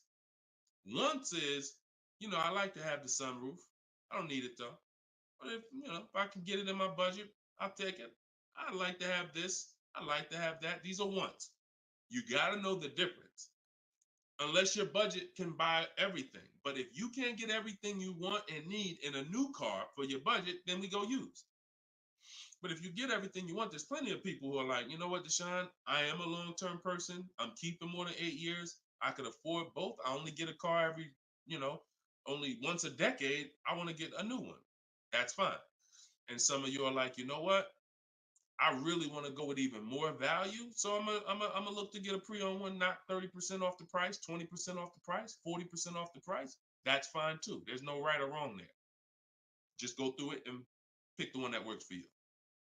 Great question. Okay. And now I have while you putting the next question up, Dolan, my process for shopping for new cars and leases is totally different than the process we teach on shopping for used cars. It's entirely different. One is called the 25 to 5, where we're reaching out to 25 dealers online, connecting with them, looking to get 5 offers. The other one is the multiple marketplace strategy, where we're on all the online marketplaces where used cars are, and we're narrowing down. We're looking at the used car market, the low prices. We're turning on alerts on our phone so we get notified whenever there's a new car that pops up. Totally different process. Both are online, But with a used car, we cannot do 100% of our transaction online. Sometimes with new cars, we've had people who never left their house. They just went to test drive the car and everything was done online and the dealer delivered the car to them. That's fine because it's a new car. No one drove it. With a used car, we must test drive. So we can only do about 90% of our process with used cars online. 10% has to be in the dealer. Okay. Miss Dollface on Instagram. When is the best time of the month to purchase a car? There is no best time. And I'm gonna tell you why. I know you pal. What's the time that you've been taught? I want to hear from you. Like, go to your keyboard right now. What is the time that you've been taught is best during the month to buy a car? And we got a bunch of people on here, a bunch of different people. Tell me the time that you've been taught is the best time to buy. And then I'm going to tell you why that's not the best time. Right? And I know what everybody's going to say. We all going to say the same thing because we were all taught. Well, now I can't say we because I was in the business. Exactly, HBD, end of the month. Cherie said November. Tothy on Instagram, end of the month. Look, Skinner, around the holidays. So your answer, Skinner, was about the same as Sharice. November, coming into the holidays. Now, I want you to picture any other business because what I'm trying to get you to see is that you are taught, programmed to shop for cars different than you shop for everything else in life. Everything else in life, because if you had a business where every single time at the end of the month, just dozens and dozens of people just came into your store because that's what the marketing did. Are you more, and let's really use some real terms here. Are you more desperate to sell something when the store is packed? Or are you more desperate to sell something when the store is empty? See, I want to tell you a story. If I could get you to continue to keep these stories in mind, it'll answer your questions. Now, obviously, everything's in my book. Some of you have my book and you understand all of this is laid out for you. But even as you're listening, I want you to grasp concepts that you're going to see. Are you more desperate to sell something when the place is exactly, Toothy, when the place is empty? Place is empty. If I got a store and I haven't opened up that register all day long, it's daggone 5 p.m. I haven't seen one customer. I'm desperate. But if the store is packed, man, I ain't thinking, what are we giving deals for? You know what I'm saying? What are we giving deals for? The place is packed. We're not desperate. So the marketing is great. The marketing makes you think, oh, end of the month, we're getting the best deals here. There's clowns up here. They got daggone balloons. They got the guy outside with the arms blowing. They got signs everywhere. This is what the place is a carnival. Why do we need to give away these cars? No. You don't want to be sitting next to somebody and Jim drives off with a car and Jim like, all right, man, have a good one, man. Yeah, you here too, man. We was here the same time. Great. Yeah, man, I'm going. And you sitting there and you going to say no to a deal. Salesman looking at you like, hey, look, do you want it or not? Because, we're real busy. It's people waiting in line. Do you let me know? So it's the pressure. It's the like. So I say that to say what you've been taught, the holidays, the end of the year, sounds good. But you're much more likely to get a deal when there's no one in the showroom. The 10th of the month, the 2nd of the month, place is dead. And I like to make sure you're positioned. So what I teach is something you need to have 2 dates in mind. 2 dates. Every time you're shopping for a car, I teach you need to know these 2 dates. The as soon as date and the no later than date. The as soon as date is the soonest you can buy a car. Soon as you can buy a car, as soon as date. You're not in the market until you're as soon as date is today. Step 5 in my process, my 7-step process is in the market, getting offers. I can buy something today. That's my as soon as date. My no later than date is my deadline. Now you have to know these 2 because the time in between is your leverage. So let's just say my as soon as date is today. I can start looking at offers. But my no later than date, I got 2 months. 2 months. I need to have a car by this time, 2 months from now. That's my deadline. I got all that time in between to say no. I got all that time in between. Now, when I'm contacting dealers, when I'm looking at inventory, I can look at trends. I can see are the prices dropping. I can have alerts on my phone, getting access to the new inventory. This is our process. So some of you are like, Deshone, I need a car in a week. Well, you still have a as soon as date and a no later than date. 3 days, soon as date, no later than, doesn't matter. So you have to know these 2 dates because in between is your leverage, which is why I don't want you emergency shopping unless it's an emergency. Okay? I don't want you emergency shopping. Don't get into the habit, don't stay in the habit of emergency shopping. Oh, I'm going to put it off to the last minute. And then, oh, I got to go into the dealership. Oh, I need a car this week. All of that is working against you. Now, if you can still get, in fact, when you go to my website for my book, you'll see it says below market deals in as quick as 48 hours. But the more time you have, the more time you have to say no. Programs change every month. You see deals change, lease programs change, rebates change. And so when you have inventory changes, so if you're looking for a black or blue car, all these dealers don't have one right now, but they got one coming next month. You can, that's fair game for you because you have time. So these are all the benefits of getting in the market 3 months early and learning how to look at the deals. If there's a great deal now, we jump on it. If there's not, okay, I'll look next month. And that's what I did when I got my mother's lease on her Mazda CX-5. October, I was looking at the deals. I didn't like them. Got all my offers. I said I didn't like them. Now, the great thing is I made contact with all these dealers. So they know. Now I'm following up next month. Hey, just checking in. How's the deals looking for this month? November, didn't like them. 3rd month, December, got the deal I liked. Wrapped it up. So don't always think time is an asset. Time is an asset. Now, if it's an emergency, that's fine. We got to get a below market deal. We only got a week to do it. That's fine. You better have a strategy. But if you have the luxury of time, we use that to our advantage. So I wouldn't say there's a best time of the month to purchase a car. But if you're in the market and you're positioned, here's another thing you're positioned for. Every now and then we come into the dealership. When I was at Mercedes, when I was with General Motors, it happens all the time throughout the year. It could happen on the 10th of the month. It could happen on the 12th of the month. It could happen on the 8th. We don't know when this is going to happen, but this is the conversation I'm about to give you a behind the scenes look of exactly what happens and why I want you to be positioned. We come in, they look at the numbers on the board. Sales manager looks and says, man, we got 20 cars sold for the month. We are way behind our objective. All right, listen, call everybody anybody you got, anybody that's real, anybody that's a real buyer, call them. We're not turning down any serious offer today.